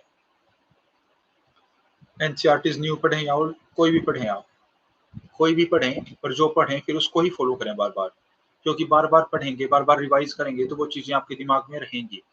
And if you keep on changing the books, content will not get in your mind. Means you will understand the things better. That is okay. But for writing in the exam, you should have the content, a fixed content, and that will come only when you read one book again and again. Only that way it will happen. उसके बाद UPSC की तैयारी कब से start करनी चाहिए? देखिए, मेरा पर्सनल ओपिनियन है कि यूपीएससी की जो प्रिपरेशन है वो 2 ईयर अफेयर है। अगर आपको यूपीएससी की तैयारी शुरू करनी है, मीन्स आपको ये भी नहीं पता कि सिलेबस क्या है, ऑप्शनल क्या लेना है, कुछ नहीं किया आपने, तो अब आप तैयारी शुरू करें तो आप इस अकॉर्डिंग शुरू करें कि आपको 2026 में अटेम्प्ट देना है। इनिशियली आप प्री मेंस का सिलेबस कंप्लीशन करें एक साथ, प्री और मेंस का सिलेबस कंप्लीट करने के बाद आप प्री के टेस्ट देना शुरू करें, मेंस के भी कोई भी टेस्ट रिजॉइन कर सकते हैं, प्रीवियस ईयर क्वेश्चन भी लिख सकते हैं। तो एक ही इस साल में सारा सिलेबस कंप्लीशन करके, ऑप्शनल भी कंप्लीशन करके, स्पेशली ह्यूमैनिटीज जैसे पीएसआईआर ऑप्शनल, इनकी आंसर राइटिंग को भी डेवलप करना, प्रीलिम्स में एक अच्छा लेवल पर आना is very difficult in 1 year. So I think even if you have the proper guidance, good guidance, it is a 2 year affair. So आपको 2 साल 100% एक सही गाइडेंस के साथ डेडिकेट होना चाहिए। एंड इसके बाद है यूपीएससी की तैयारी कब शुरुआत की। जैसे मैंने बताया कि मैंने 2019 में फर्स्ट अटेम्प्ट दिया था, तो थोड़ा थोड़ा शुरू 2018 में कर दिया था। तो मैंने जो जब ज्वाइन की 19 में, तो और ज़्यादा मैंने प्रिपरेशन को अच्छा किया था, लेकिन मेरी उतनी अच्छी प्रिपरेशन नहीं थी फर्स्ट अटेम्प्ट में, ये मुझे बाद में रियलाइज हुआ। तो ये था मेरा 18 में शुरू की मैंने। एंड इसके बाद है न्यूज़पेपर कितने साल का करंट अफेयर पढ़ना चाहिए और कैसे तैयारी करनी चाहिए। करंट अफेयर्स के डिफरेंट मैगजीन्स भी अवेलेबल हैं, डिफरेंट वेबसाइट्स पे भी डेली करंट अफेयर आता है, लेकिन मैंने कोई मैगजीन या कोई वेबसाइट्स को फॉलो नहीं किया। मैंने डेली बेसिस पे न्यूज़पेपर जरूर पढ़ा है। मैं न्यूज़पेपर को लेकर I was very regularly I used to read the newspaper, and for the important topics I also used to make the notes from the mains perspective. But मैं daily newspaper पढ़ता था and test वगैरह prelims के लिए solve करता था।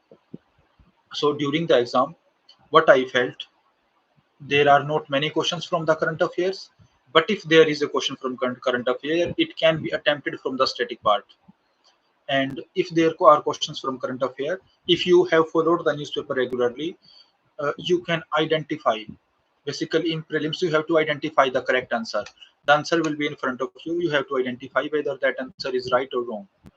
So you can retrieve from your memory whether this question can be correct or wrong. Otherwise, it is very less chances that you will encounter questions from the magazines of the coaching institutes. But आप अपनी strategy बनाइए, magazine भी follow कर सकते हैं, तो magazine भी follow कर सकते हैं, उनको फॉलो करें। और मेंस के लिए आपको अलग अलग करंट अफेयर्स के टॉपिक्स के 1 पेजर नोट्स या हाफ पेज बना सकते हैं। For example, for paper 2 and 3, these are mainly current oriented. For paper 2 you can have 50-60 topics, again for paper 3 you can have 50-60 topics. So in that way you can prepare. And इसके बाद मैंने question answer किए। Coaching कितनी important है। Coaching is important, but even without coaching you can clear. Even without coaching लोगों ने clear किया है और कर सकते हैं। Coaching helps, yes. Coaching makes the journey easier, yes, but even without coaching you can do. अब इसके बाद टेस्ट सीरीज कब से ज्वाइन करें। जब आपने एक बार बेसिक बुक्स, बेसिक एनसीईआरटीज और बेसिक बुक्स जैसे polity, modern history, environment, economy, कुछ 4-5 बेसिक बुक्स क्लियर आपने पढ़ ली हैं, तो उसके बाद आप ज्वाइन कर सकते हैं टेस्ट सीरीज। डेली कितने आवर पढ़ना चाहिए या पढ़ाई की, अगेन ये आपके शेड्यूल पे डिपेंड है, किस तरह का आपका शेड्यूल है। आप पढ़ रहे हैं, कहीं जॉब कर रहे हैं या कुछ और कर रहे हैं, या आपकी कितनी कैपेबिलिटी है। कुछ लोग 12 घंटे डेली बेसिस पे पढ़ सकते हैं, कुछ लोग 8 घंटे ही पढ़ सकते हैं, कुछ 10 घंटे पढ़ सकते हैं, कुछ 6-7 घंटे पढ़ सकते हैं। तो अपने शेड्यूल के अकॉर्डिंग अपने टारगेट फिक्स करिए। आप अपने वीकली या 5 डे या 10 डे, सबसे पहले अपने आप जो भी सिलेबस है उसको छोटे छोटे टारगेट्स में डिवाइड कीजिए और वीकली टारगेट फिक्स करिए आप। और आप उन टारगेट्स को अचीव करने की कोशिश करें डेली, चाहे वो 8 घंटे में अचीव हो, चाहे 11 घंटे में, चाहे 9 घंटे में, 6 घंटे में। तो आप उन टारगेट्स को अचीव करने की कोशिश करें। एम होना चाहिए कि इतना कंटेंट आपको ढंग से, अच्छे से, प्रोफिशिएंटली कंप्लीट करना है। जस्ट टाइम स्पेंड करना टारगेट नहीं होना चाहिए। यूपीएससी की तैयारी के लिए मोटिवेशन कहाँ से मिला। मोटिवेशन तो बहुत सारा है, लेकिन इनिशियल जो मेरे मोटिवेटर्स थे वो मेरे पेरेंट्स थे। उन्होंने बचपन से ही बताया कि this is one service that you can join and you can actually make an impact on the ground, and this is something that is considered a good service. So this is the prime motivation, and even after the job I thought of giving this a chance, and I dedicated myself for some years to this preparation, and fortunately with the grace of God and blessing of parents I succeeded this time. खुद को motivate कैसे रखें। जब आपको थोड़ा ज़्यादा time preparation में हो जाता है तो motivation is very important. And motivation comes from why you started preparing for the exam. आपने एग्जाम के लिए प्रिपेयर करना क्यों स्टार्ट किया, दैट इज वेरी इंपॉर्टेंट। अगर आपको ये पता है तो वो आपका एनफ मोटिवेशन होगा। इसके अलावा अगर आपको रिपीटेड फेलियर्स हो रहे हैं तो आप ऑनेस्टली खुद को एसेस करें कि आप क्या इस एग्जाम को क्लियर कर सकते हैं, क्या जो आंसर स्टॉपर्स ने लिखे हैं या जो आपकी कमी है, क्या आप इस कमी को इम्प्रूव कर सकते हैं, क्या आप आइडेंटिफाई कर पा रहे हैं कि क्या कमी है। Identification is very important. अगर आप मेंस में बार बार फेल हो रहे हैं तो आप बार बार मेंस मत दें, आप आइडेंटिफाई करें कि आप इसलिए फेल हो रहे हैं और आप इस तरीके से आप इम्प्रूव कर सकते हैं, ये पता होना जरूरी है। अगर आप वो कर सकते हैं तो आप प्रिपरेशन में बने रहिए। अगर आप आइडेंटिफाई ही नहीं कर पा रहे हैं कि क्यों फेलियर है, then there is a problem, then you should think। इसके बाद टाइम टेबल मैंने बताया। बड़े टारगेट्स को छोटे छोटे पार्ट्स में डिवाइड करें हर एक सब्जेक्ट के। अगर आपको ऑप्शनल करना है तो आप तैयार करें कि मुझे ये ऑप्शनल का पार्ट ए का पर्टिकुलर जो पोर्शन है वो 1 महीने में कंप्लीट करना है। तो आप कहें कि 1 वीक में इतना करूंगा, 2 वीक में इतना, 3rd वीक में इतना, 4th में इतना। Then accordingly you prepare weekly targets and you prepare daily targets too, that in a week I have to complete these topics, and for that in a day I have to complete first day this topic, second day this topic, third day this topic। so आप daily targets को accomplish करने की कोशिश करें। ऐसे medium choose कैसे करना चाहिए, सबसे पहले जिसमें आप कंफर्टेबल हो उसमें चूज कर सकते हैं। अगर आपकी एजुकेशन इंग्लिश मीडियम में हुई है, इंग्लिश में आप कंफर्टेबल हैं तो आप इंग्लिश मीडियम लीजिए। और अगर आप इंग्लिश में राइटिंग में कंफर्टेबल हैं, इंग्लिश बोलने में कंफर्टेबल नहीं है, तो आप इंग्लिश मीडियम ले सकते हैं, इंग्लिश में एग्जाम दे सकते हैं और इंटरव्यू आप हिंदी में देना सेलेक्ट कर सकते हैं, even after giving mains from English medium. And अगर आप हिंदी से हैं तो आप हिंदी भी सेलेक्ट कर सकते हैं, there is no problem. Enough guidance is available nowadays. Just you have to keep in mind that whatever medium you are choosing, you have to dedicate yourself to that medium for years. You have to keep your mind ready for that। उसके बाद है कि social media का use कैसे करें। Social media, देखिए social media is an important weapon, important technology nowadays. And किसी भी टेक का अच्छा यूज भी हो सकता है और बुरा यूज भी हो सकता है। तो आप अच्छा यूज करने की कोशिश करें। जैसे मैंने आपको पीआईबी के बारे में बताया, even if you are following Twitter, you can follow the PIB page, and whenever you will open that social media, Twitter, the PIB news briefings or PIB content will be there in front of you। Avoid the things that are distractive। Do not follow or do not like any distractive pages।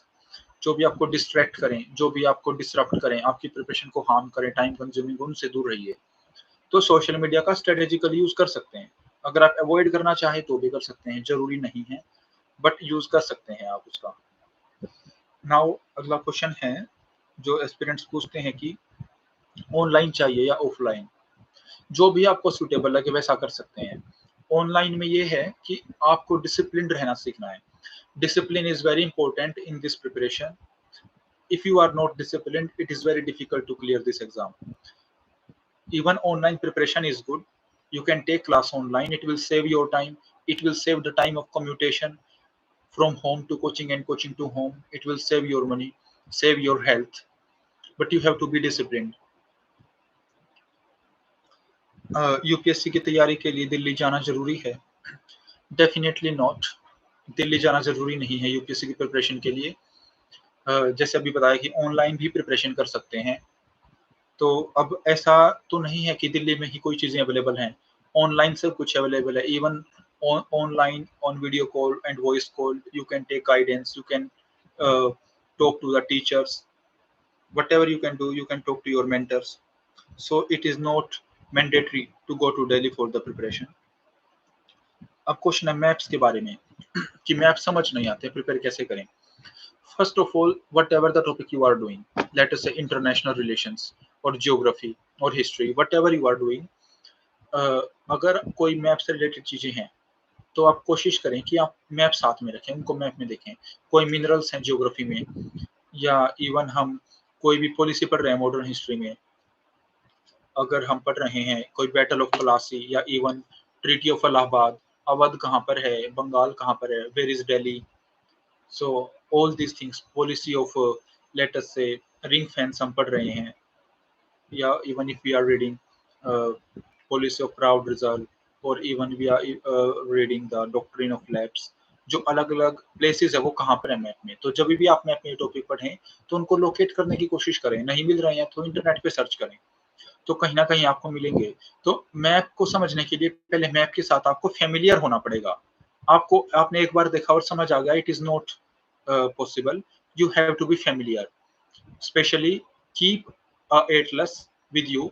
कोई भी atlas रख सकते हैं, whether Oxford or the Orient Black Swan, whatever atlas you have, keep with you, and in your free time just flip the pages. जब आप pages को flip करेंगे, maps को पढ़ेंगे, देखें, जो भी मैप आए तो आप उसके साथ फेमिलियर हो जाएंगे. तो जब आप एक बार फेमिलियर होंगे तो मैप्स को समझना आसान हो जाएगा. इसके बाद आप प्लान भी रखना चाहिए या नहीं. देखिए, रिसेंटली 2-3 years में the UPSC has changed. Prelims is becoming unpredictable. Even the candidates who are selected earlier are not getting selected. Many such candidates are there. So I think you should have a plan B. Plan B means you should have to keep in mind that even after giving 3 years to UPSC, अगर मेरा नहीं होता है तो UPSC की तैयारी तो करूंगा बाद में और मेंस भी दूंगा, but this is the thing that I will do. You have to keep in mind. Plan B means that you should be clear that even after 3 years, if something is not happening, I will do this thing. This is the way open. This is the thing that I will do, or this is the additional exam that I will give. So plan B रखना चाहिए, definitely रखना चाहिए. कब से रखें? जब आप preparation शुरू करें तब से रखें. तो जब आपने प्रिपरेशन शुरू की है तो आपके दिमाग में होगा कि I will try to clear this exam in 2 years or 3 years. If within 3 years I am not able to clear, I will switch to this job, or I will give this exam, or I will go in this particular area. Even after joining that particular area or job, you can still prepare for exam, but you should keep in mind from the day one that if something is not happening, I will go there. So plan B is definitely important, especially in today's pattern. अगर आप मुझसे 5 या 6 साल पहले पूछते शायद मैं आपको ना बोलता कि जरूरत नहीं है, क्योंकि उस टाइम प्रीलिम्स कंपैरेटिवली प्रेडिक्टेबल था. But now it is becoming more and more unpredictable. Even if you are completing all the books, all the syllabus, still it is very difficult to be sure that you will clear the prelims. Or even the mains also become little unpredictable nowadays. Now revision कैसे करना चाहिए? It is nothing, or it is very simple. You complete the syllabus, you start giving the test series. आपने sectional test दिए, sectional test में जो जो topics आपके test देना है तो 2-3 दिन पहले उसकी रिवीजन करें और टेस्ट दें. अगला टेस्ट दे रहे हैं तो फिर से रिवीजन करें, जो जिस पोर्शन का टेस्ट है उस पोर्शन को रिवाइज करके टेस्ट दें. Then in that way through the test you could have whole the revisions, means you can complete the whole revision. And after completing the revision, if you clear good, let us say you have completed the syllabus again, even if you are giving the next attempt. This is the simple strategy. Give the test, read the explanation, revise. Give the test, read the explanation, revise. Okay. So this is the way. Before giving the test, you should give the time to revision.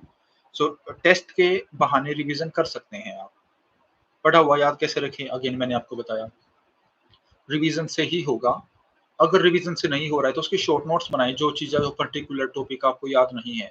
अगर book है तो book में आप underline भी कर सकते हैं ताकि आप केवल अंडरलाइंड पार्ट ही पढ़ें, या शॉर्ट नोट्स बना लें. बार बार पढ़ने के बाद याद नहीं हो रहा है, कोई फैक्ट है, so that is good for revision.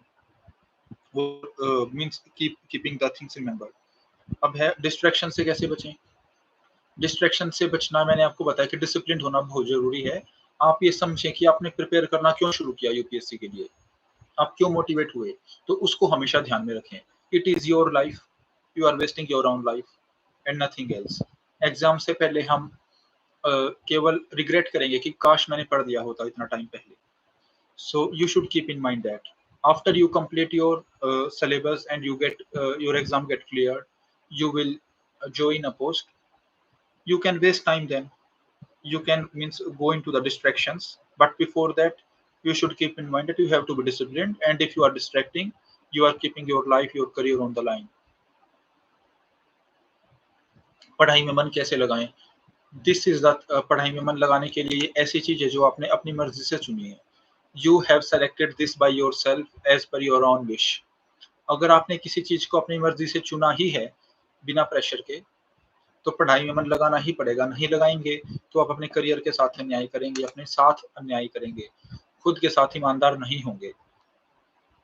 मेरी तरफ से कुछ टिप्स. अब मेरी तरफ से एडिशनल टिप्स तो कुछ नहीं है. सबसे पहला टिप्स मेरा कुछ बच्चों के लिए है. कुछ लोग बोलते हैं कि उनको पेरेंट्स का सपोर्ट नहीं है, या पेरेंट्स नहीं चाहते कि वो तैयारी करें, इतना टाइम हो गया, 3 साल हो गए हैं. तो आप पेरेंट्स को बच्चों में विश्वास दिखाना चाहिए. जो भी स्टूडेंट्स हैं उनमें विश्वास दिखाएं. साथ ही स्टूडेंट्स भी इस तरह से अपने एकेडमिक लाइफ को लें कि पेरेंट्स को उनमें विश्वास हो. बेटर परफॉर्म करें. अगर आप एकेडमिकली अच्छे हैं, आपने स्कूल टाइम में अच्छा परफॉर्मेंस किया है, कॉलेज टाइम में आपका परफॉर्मेंस बहुत अच्छा है, आपने प्रीलिम्स मेंस वगैरह क्लियर किए हैं, कोई और एग्जाम किया है, तो पेरेंट्स को आप में विश्वास रहेगा दैट यू कैन डू. सो दोनों तरफ से एक विश्वास होना बहुत जरूरी है. सो मेरा एक ये टिप है. और दूसरा टिप मेरा पेरेंट्स के लिए, अगर कोई पेरेंट्स देखें, मेरा टिप इसके लिए है कि जो भी गर्ल चाइल्ड है, जो भी गर्ल्स हैं, कई बार गर्ल्स को टाइम लग जाता है जिस तरह बॉयज को टाइम लगता है. फॉर एग्जांपल मी, मुझे टाइम लगता है, तो मैं बॉय हूँ, society will easily accept me. But अगर गर्ल्स को टाइम लगता है, suppose they reach to the age of 28 years, 29 year, 30 year, so girls के ऊपर एक एडिशनल प्रैक्टिस, एडिशनल प्रेशर होगा मैरिज एक्सेट्रा के लिए. सो पेरेंट्स को थोड़ा सा विश्वास दिखाने की जरूरत है कि आप गर्ल्स को एनफ अपॉर्चुनिटीज दें. तो अपॉर्चुनिटीज देंगे तो वो क्लियर करेंगे. तो एडिशनल प्रेशर ना बनाएं, अपॉर्चुनिटीज दें. Invest in their education. Education is important then any other thing. And these are some basic answers to the questions. So I will give answers to some of the questions that many aspirants have asked in my comment section. So I'm going through the comment section and I'm choosing the question. So motivation के बारे में और consistency के बारे में आपको बताया मैंने कि प्लान बनाएं और प्लान को फॉलो करें. अगर पॉसिबल हो तो टेस्ट सीरीज ज्वाइन करें, टेस्ट सीरीज के थ्रू प्लान को फॉलो करें. टेस्ट सीरीज ज्वाइन करेंगे तो आपके मन में रहेगा कि you have missed this test. अगर पर्टिकुलर कोई टेस्ट है तो उस टेस्ट से 2-3 दिन पहले उस टेस्ट में जो पर्टिकुलर टेस्ट में जो सिलेबस आएगा, revise that syllabus. That is important. And PYQs के बारे में मैंने आपको बताया. सेल्फ स्टडी और कोचिंग के बीच में डिफरेंस ये भी मैंने आपको बताया कि सेल्फ स्टडी में आपको डिसिप्लिन मेंटेन करना पड़ेगा. Even after coaching you are not maintaining the discipline, you are not going to clear the exam. Discipline is very important. And some dos and don'ts ही मैंने बता दिया आपको कि कब टेस्ट सीरीज ज्वाइन करना है, प्रीलिम्स की मेंस की एक साथ करनी है या कैसे करनी है, प्रीलिम्स और मेंस पे बराबर फोकस रखना है आपको, प्रीलिम्स या मेंस किसी एक स्टेज पे कोई एक्सेसिव फोकस नहीं कर देना है. एंड स्पेक्ट्रम के अपेंडिक्स के बारे में भी मैंने आपको बताया कि उनको उसमें से कितना पढ़ना है, कैसे पढ़ना है. तो आप देख सकते हैं कुछ इंपॉर्टेंट फैक्ट्स वहीं पढ़ें. अगर आप पूरा क्रैम करने के लिए जाएंगे, that is not feasible. And anytime, even if you are 24 years old, 23 years old, 26 years old, you can start the preparation, but you should keep in mind your career. Even at the age of 23, 24, 25, you are starting the preparation. You should be clear that how much time you will give to this preparation. And after 2 years or 3 years after giving to this preparation, if you are not clearing what field or what area or what job you will join, you should be clear about that. Daily का study schedule means that is different for the different persons. कुछ लोग जल्दी उठते हैं, कुछ लोग late उठते हैं, तो सभी का ये डिफरेंट हो सकता है. पर इम्पोर्टेंट है कि जब भी आप उठें, तो मेरा एम यही रहता था, उठने के बाद जब भी मैं उठा, मैं एक पेज पर लिख लेता था कि मेरा आज का टारगेट क्या है जो आज मैंने फिक्स किया है. तो वो मेरे आगे पढ़ा रहता था डेली. पहले न्यूज़पेपर करना, न्यूज़पेपर करता था, कोई टेस्ट देना है, टेस्ट देता था, कोई सब्जेक्ट, कोई ऑप्शनल, कोई नोट्स बुक पढ़नी है वो पढ़ता था. तो you should have a clear target for daily. Whenever you start preparing, start studying, first of all, the first thing you should do is write what you are going to do today and mark check when you complete that particular thing. This is important for completing the daily targets. Now, assumption-based question in CSAT. First of all CSAT में इस तरह का, specially comprehension में आप comprehension को समझने की कोशिश करें। कॉम्प्रीहेंशन में एग्जैक्ट आंसर को ढूंढने की कोशिश ना करें, कॉम्प्रीहेंशन का सेंस समझें कि कॉम्प्रीहेंशन किस बारे में ये क्या कहना चाह रहा है। जो उसने बोला है क्या वो फैक्ट है, ये केवल अपने व्यू दे रहा है। अगर कोई अपना व्यू दे रहा है तो कुछ ना कुछ चीजें उसने एज्यूम की होंगी, कुछ ना कुछ एजम्पशन किए होंगे, उसने कुछ ना कुछ उसने माना होगा। फॉर एग्जाम्पल, अगर उसने कहीं पे लिखा है कि पेड़ होना बहुत जरूरी है, ट्रीज और forest are important and if the greenery is not there we can not survive. अगर कहीं पे ऐसा स्टेटमेंट लिखा है कॉम्प्रीहेंशन में, तो उसने कहीं ना कहीं ऐसा एज्यूम किया होगा कि ट्रीज और ह्यूमंस का सर्वाइवल एक जैसा है, दोनों एक दूसरे, ह्यूमंस का सर्वाइवल ट्रीज के ऊपर डिपेंडेंट है, या ह्यूमंस को ट्री से कुछ इंपॉर्टेंट चीज मिलती है जिसके कारण हमारे सर्वाइवल के लिए ट्री जरूरी है। तो इस तरह के जो एसेंस है कॉम्प्रीहेंशन का, आप उसको देखें क्या है, और साथ साथ मॉक टेस्ट प्रैक्टिस करें। मॉक टेस्ट प्रैक्टिस करना बहुत जरूरी है। जब आप क्वेश्चन को गलत मार्क करेंगे आंसर को, तो आपको पता लगेगा कि आपने ये गलत मार्क किया है, वो सही क्या है। अगर ये सही है तो ये सही क्यों है, तो आप उसको सोचेंगे कि ये सही है तो क्यों है। तो उससे आपको आइडिया लगेगा कि assumption बेस्ड क्वेश्चन कैसे करें कॉम्प्रीहेंशन में। नेक्स्ट क्वेश्चन है कि 2025 के लिए सफिशिएंट टाइम है। अगर आपने कुछ भी नहीं किया है, अगर आप यूपीएससी प्रिपरेशन में एब्सोल्यूट जीरो है अभी, तो मैं कहूंगा एनफ टाइम नहीं है। अगर आपने बेसिक कर लिया है तो टाइम है, पर एनफ नहीं कहूंगा। आपको 100% देना होगा daily, at least 10 hours, 8 to 10 hours daily देने पड़ेंगे, डेली बेसिस पे। एक टारगेटेड वे में, एक गाइडेंस के साथ प्रिपरेशन करें, तो 2025 is a good opportunity for you. Revision strategy और वीकनेसेस के बारे में जो मैंने मिस्टेक्स की मैंने आपको बताया अभी, वो मैंने कब स्टार्ट किया मैंने ये भी बताया। प्लान बी के बारे में भी मैंने बताया, मैप्स के बारे में भी। एंड कितने पेपर होते हैं, पेपर का पैटर्न तो आपको पता ही है। आप पेपर का पैटर्न देख सकते हैं, 2 पेपर्स इन प्री, जिसमें जीएस के मार्क्स हमारे काउंट होते हैं क्वालिफिकेशन के लिए। And second paper you have to just qualify, just have to score the 33%. So after clearing the GS1, you sit in the mains. In mains we have 9 papers. Out of 9 papers, 2 Hindi and 1 Indian language. These are qualifying. Just 25% marks have to be scored, and marks of the remaining 7 papers have to be counted. In these 7 papers, 4 are GS, 1 essay, and 2 optional. So total 1750 marks, and 275 interview later on. How to maintain consistency मैंने आपको बताया। आप target fix रखें। आपने monthly target set कर दिया, weekly target भी set करें, और जब डेली उठें तो आप अपने पेज पर लिखें कि आप क्या क्या करेंगे। तो कंसिस्टेंसी मेंटेन करने में हेल्प होगी इससे। एंड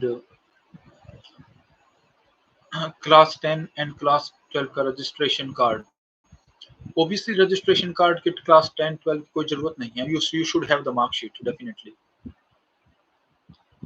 वैल्यू एडिशन कैसे करें मैंने आपको बताया कि आपको जो भी करंट अफेयर का मटेरियल मिले कहीं से भी, या आप न्यूज़पेपर पढ़ रहे हैं, या आपने जो भी टेस्ट दिए, टेस्ट में कोई एक्सप्लेनेशन में आपने नई चीज पढ़ी, उनको जो भी आप बुक्स फॉलो करते हैं या नोट्स फॉलो करते हैं, उनमें नई चीजों को ऐड कीजिए। तो इसी तरह से वैल्यू एडिशन होगा। One question is asked you, how do you handle Fazord question and Purvaiya question in CS1? Purvaiya question I will say कि मुझे आता था ये क्वेश्चन। पुरवैया मीन्स ईस्टर्लीज, जो ईस्टर्लीज विंड होती हैं। तो अगर आप गैस नहीं कर पा रहे हैं तो आप पुरवैया से गैस कर सकते हैं। It is asking about the पूर्व means east, easterly means. And fjord, fjord is the question from geography, you should know about Zords. But again, Zords, you cannot know everything about the every question. If you have the less content, try to write that much content, try to have a diagram, try to link that content from different parts of the syllabus. So you should not skip the question. With the limited content, you should be able to fill the pages in the meaningful way. That is important. I'm 27 years old as of now. Someone has asked the question. And how did you tackle the question like Delhi Sultanate technological advancement? Again, this is the question this is the question that I have read earlier, and I have read the material for that. There is a book by Irfan Habib, Medieval History by Irfan Habib. I have read that book in the past, and that book has that particular content. But again, you cannot do that. there is unlimited content that you have to do if you follow this pattern. You follow the Tamil Nadu book, Ancient and Medieval History, and just think about what technology advancement happened in Delhi Sultanate based on that book, based on the art culture of that particular period. Try to link art, culture, warfare of that particular period, and try to find if you can link something to something. And if you are able to link, somehow you can fill the pages. You can use maps also, rather than skipping the question, rather than having the 0 marks or 1 marks, you can have 2 or 3 marks. It is important. Now someone is asking that, have I joined any service from UPSC earlier? No, no, no. I have only worked in PSU, in Bharat Petroleum, for 4 months, and I have not cleared UPSC earlier, civil service examination. I have not given CAPF assistant commandant also. I have not given that. How I stand different? I have answered this. That you go through the different toppers copies, try to learn things and write those learnings on a paper, and go through that paper again and again. Try to implement those learnings in your answers in main. And practice is very important. For ancient and medieval history, I have told you again and again, refer to Tamil Nadu book, NCRT book, 11th standard for ancient and medieval. And whenever you give the test, for example, prelims or mains, whatever the new content you encounter, just note that content in your original source, that is in your book or in your notes. So that will be the holistic. Otherwise, the list will go on and on. It will be infinite reading that you have to do. So you have to restrict yourself. How to use a wall map effectively? Basically, I do not have any wall map. I have not used it. I just followed the atlas. You just have to be familiar. Just go through again and again. Even in the exam, you will not have any wall map. So try to have some atlas and try to practice that. Just be familiar with the map. After how much percentage of syllabus completion answer writing should start? I have answered already. After you complete the basic books, for example, like polity, economy, environment, modern history, these basics, after completion of these basic subjects, you can start answer writing. But first complete the basic subject first. Newer NCRT or old NCRT, anything you can do. But whatever you are doing, let us say you are sticking, but let us say you are sticking to the old NCRT. If you are sticking to the old NCRT, revise old only. If you are sticking to the new NCRT, then stick to the new NCRT. Do not change it. कैसे ensure करें कि depth में पढ़ें और सारे dimensions cover हों? आपके पास जो भी स्टडी मटेरियल है उसको कंप्लीट करें, फिर प्रीवियस ईयर क्वेश्चंस पे जाएं, उसको आंसर करने की सोचें। अगर आप उसको आंसर कर पा रहे हैं तो आपने ठीक पढ़ा है, अगर आप आंसर नहीं कर पा रहे हैं तो जो चीज मिसिंग है उसको प्रिपेयर करें। It is very simple. Study schedule answer writing के बारे में मैंने आपको बताया। फिर एक क्वेश्चन पूछा है कि फियर ऑफ फेलियर ओवरकम कैसे करें? It is very important. मेरा भी 5th अटेम्प्ट था, तो इसके लिए आपको सबसे पहले इतनी प्रिपरेशन करनी है, इतनी आप प्रैक्टिस कीजिए कि आप जो भी आपने टेस्ट दिया है, जो भी मेंस के टेस्ट हैं या प्रीलिम्स के टेस्ट हैं, इतने कीजिए कि आप श्योर हों कि आपका एग्जाम क्लियर होगा। आप एग्जाम ही इतनी प्रैक्टिस के बाद दें। अगर फिर भी फियर ऑफ फेलियर है तो 2 साल के बाद या 3 साल तक तो आप 100% कोशिश करें। अगर उसके बाद भी लगता है तो आप सोचें कि कोई प्लान भी रख सकते हैं आप। 2-3 साल तक पढ़ने के बाद आप जॉब के साथ भी प्रिपरेशन कर सकते हैं। तो प्लान बी भी सोच कर रखें कि अगर ये नहीं हुआ तो वो कर लेंगे, ये नहीं हुआ तो वो कर लेंगे। This will eliminate the fear of failure. That is important. And after that और फेलियर के बारे में तो सोचना ही नहीं है। जो आपके हाथ में है आप उस पर फोकस करें। आपके हाथ में सिलेबस कंप्लीशन करना, एग्जाम को क्लियर करना।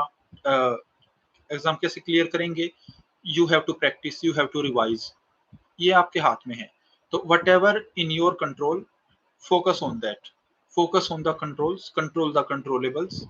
बाकी जैसा बोलते हैं कि कर्म करें फल की इच्छा मत करें, आप कर्म पे फोकस करें, फल की इच्छा नहीं करनी आपको। अगर आप कर्म अच्छे से करेंगे तो definitely you will go to a good post definitely.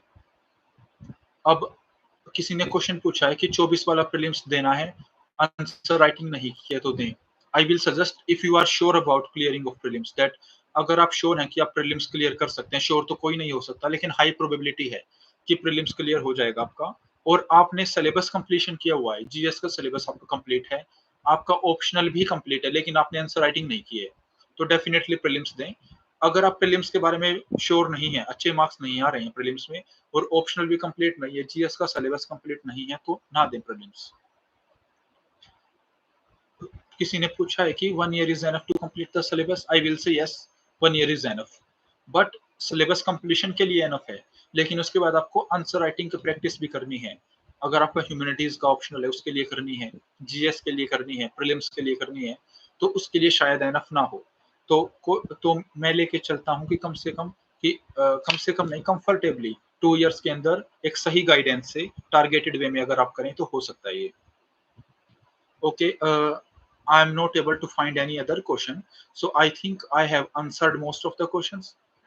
Someone has asked about multiple revisions after with syllabus completion. Multiple revisions, एक बार आपने सिलेबस कंप्लीशन किया उसके बाद आप टेस्ट दें।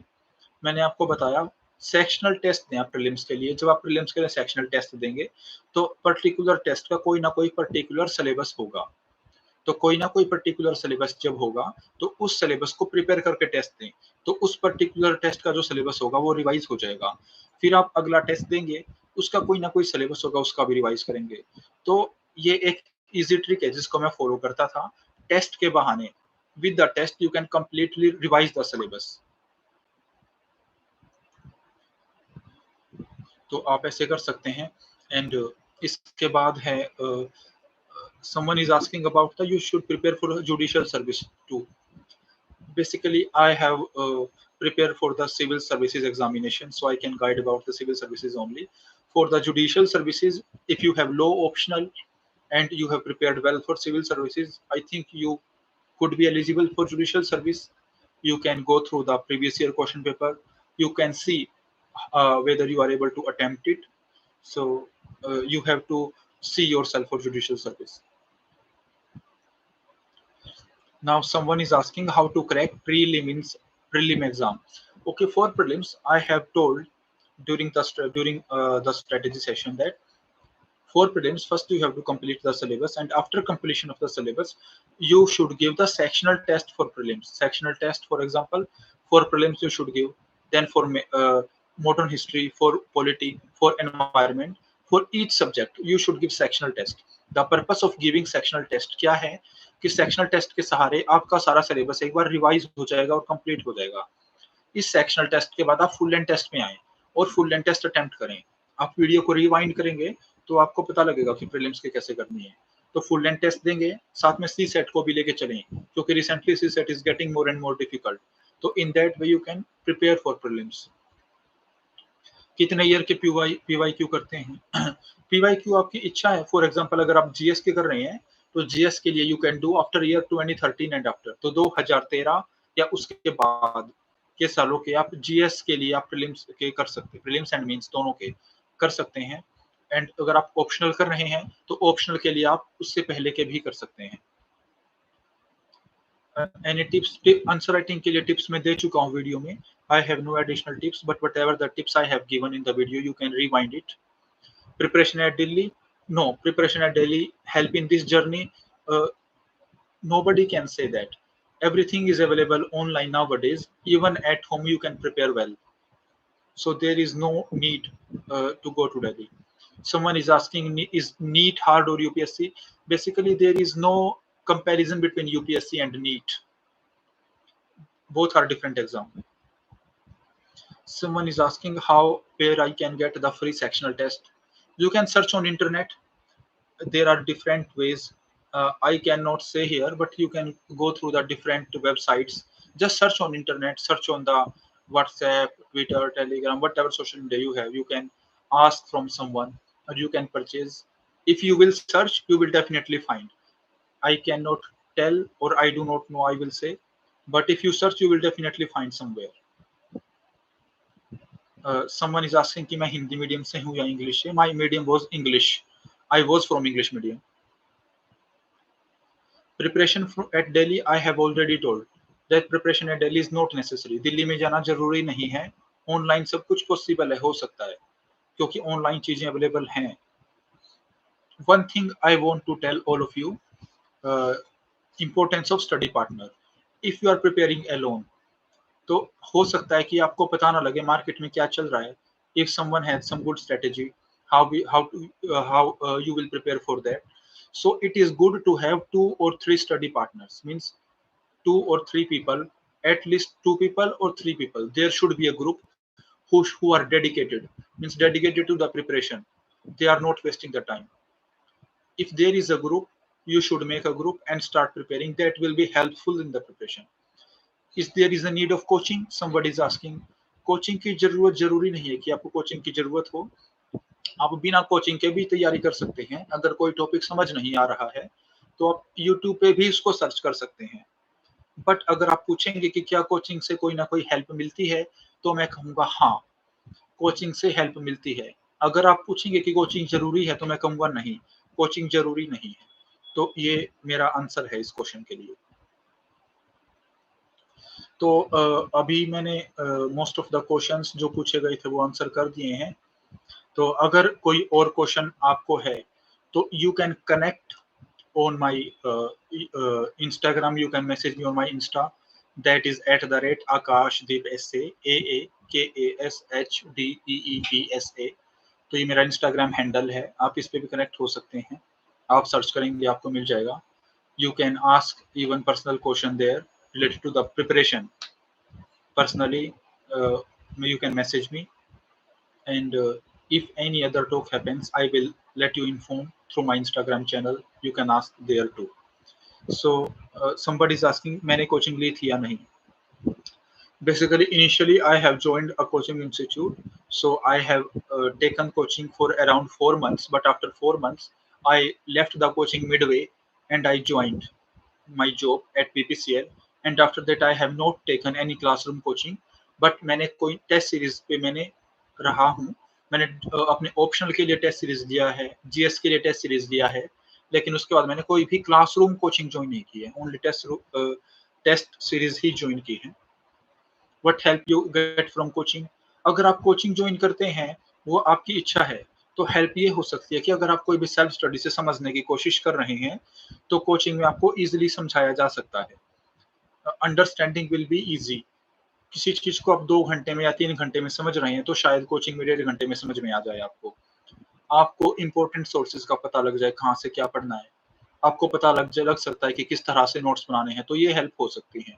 बट अगर आप एक स्टडी ग्रुप बनाएंगे, सेल्फ स्टडी करेंगे, और 3 लोगों का या 2 लोगों का या 4 लोगों का, 4 से ज्यादा नहीं, एक स्टडी ग्रुप बनाएंगे, आपस में साथ मिलकर तैयारी करेंगे. इवन आप ऑनलाइन कॉन्टेक्ट हो रह सकते हैं या फिजिकल कॉन्टेक्ट में भी हो सकते हैं, तो उससे भी आपको काफी हेल्प मिलेगी. विदाउट कोचिंग के भी कर सकते हैं आप. So I'm seeing there is no other question for the answer. So I think we should end this conversation there.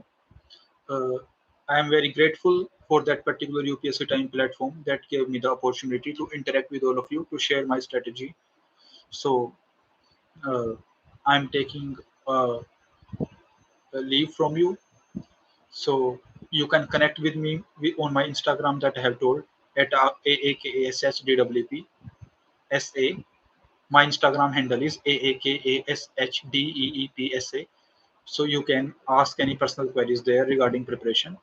So for the time being, for now, I'm asking for your permission. I'm going. Bye to everyone. Jai Hind.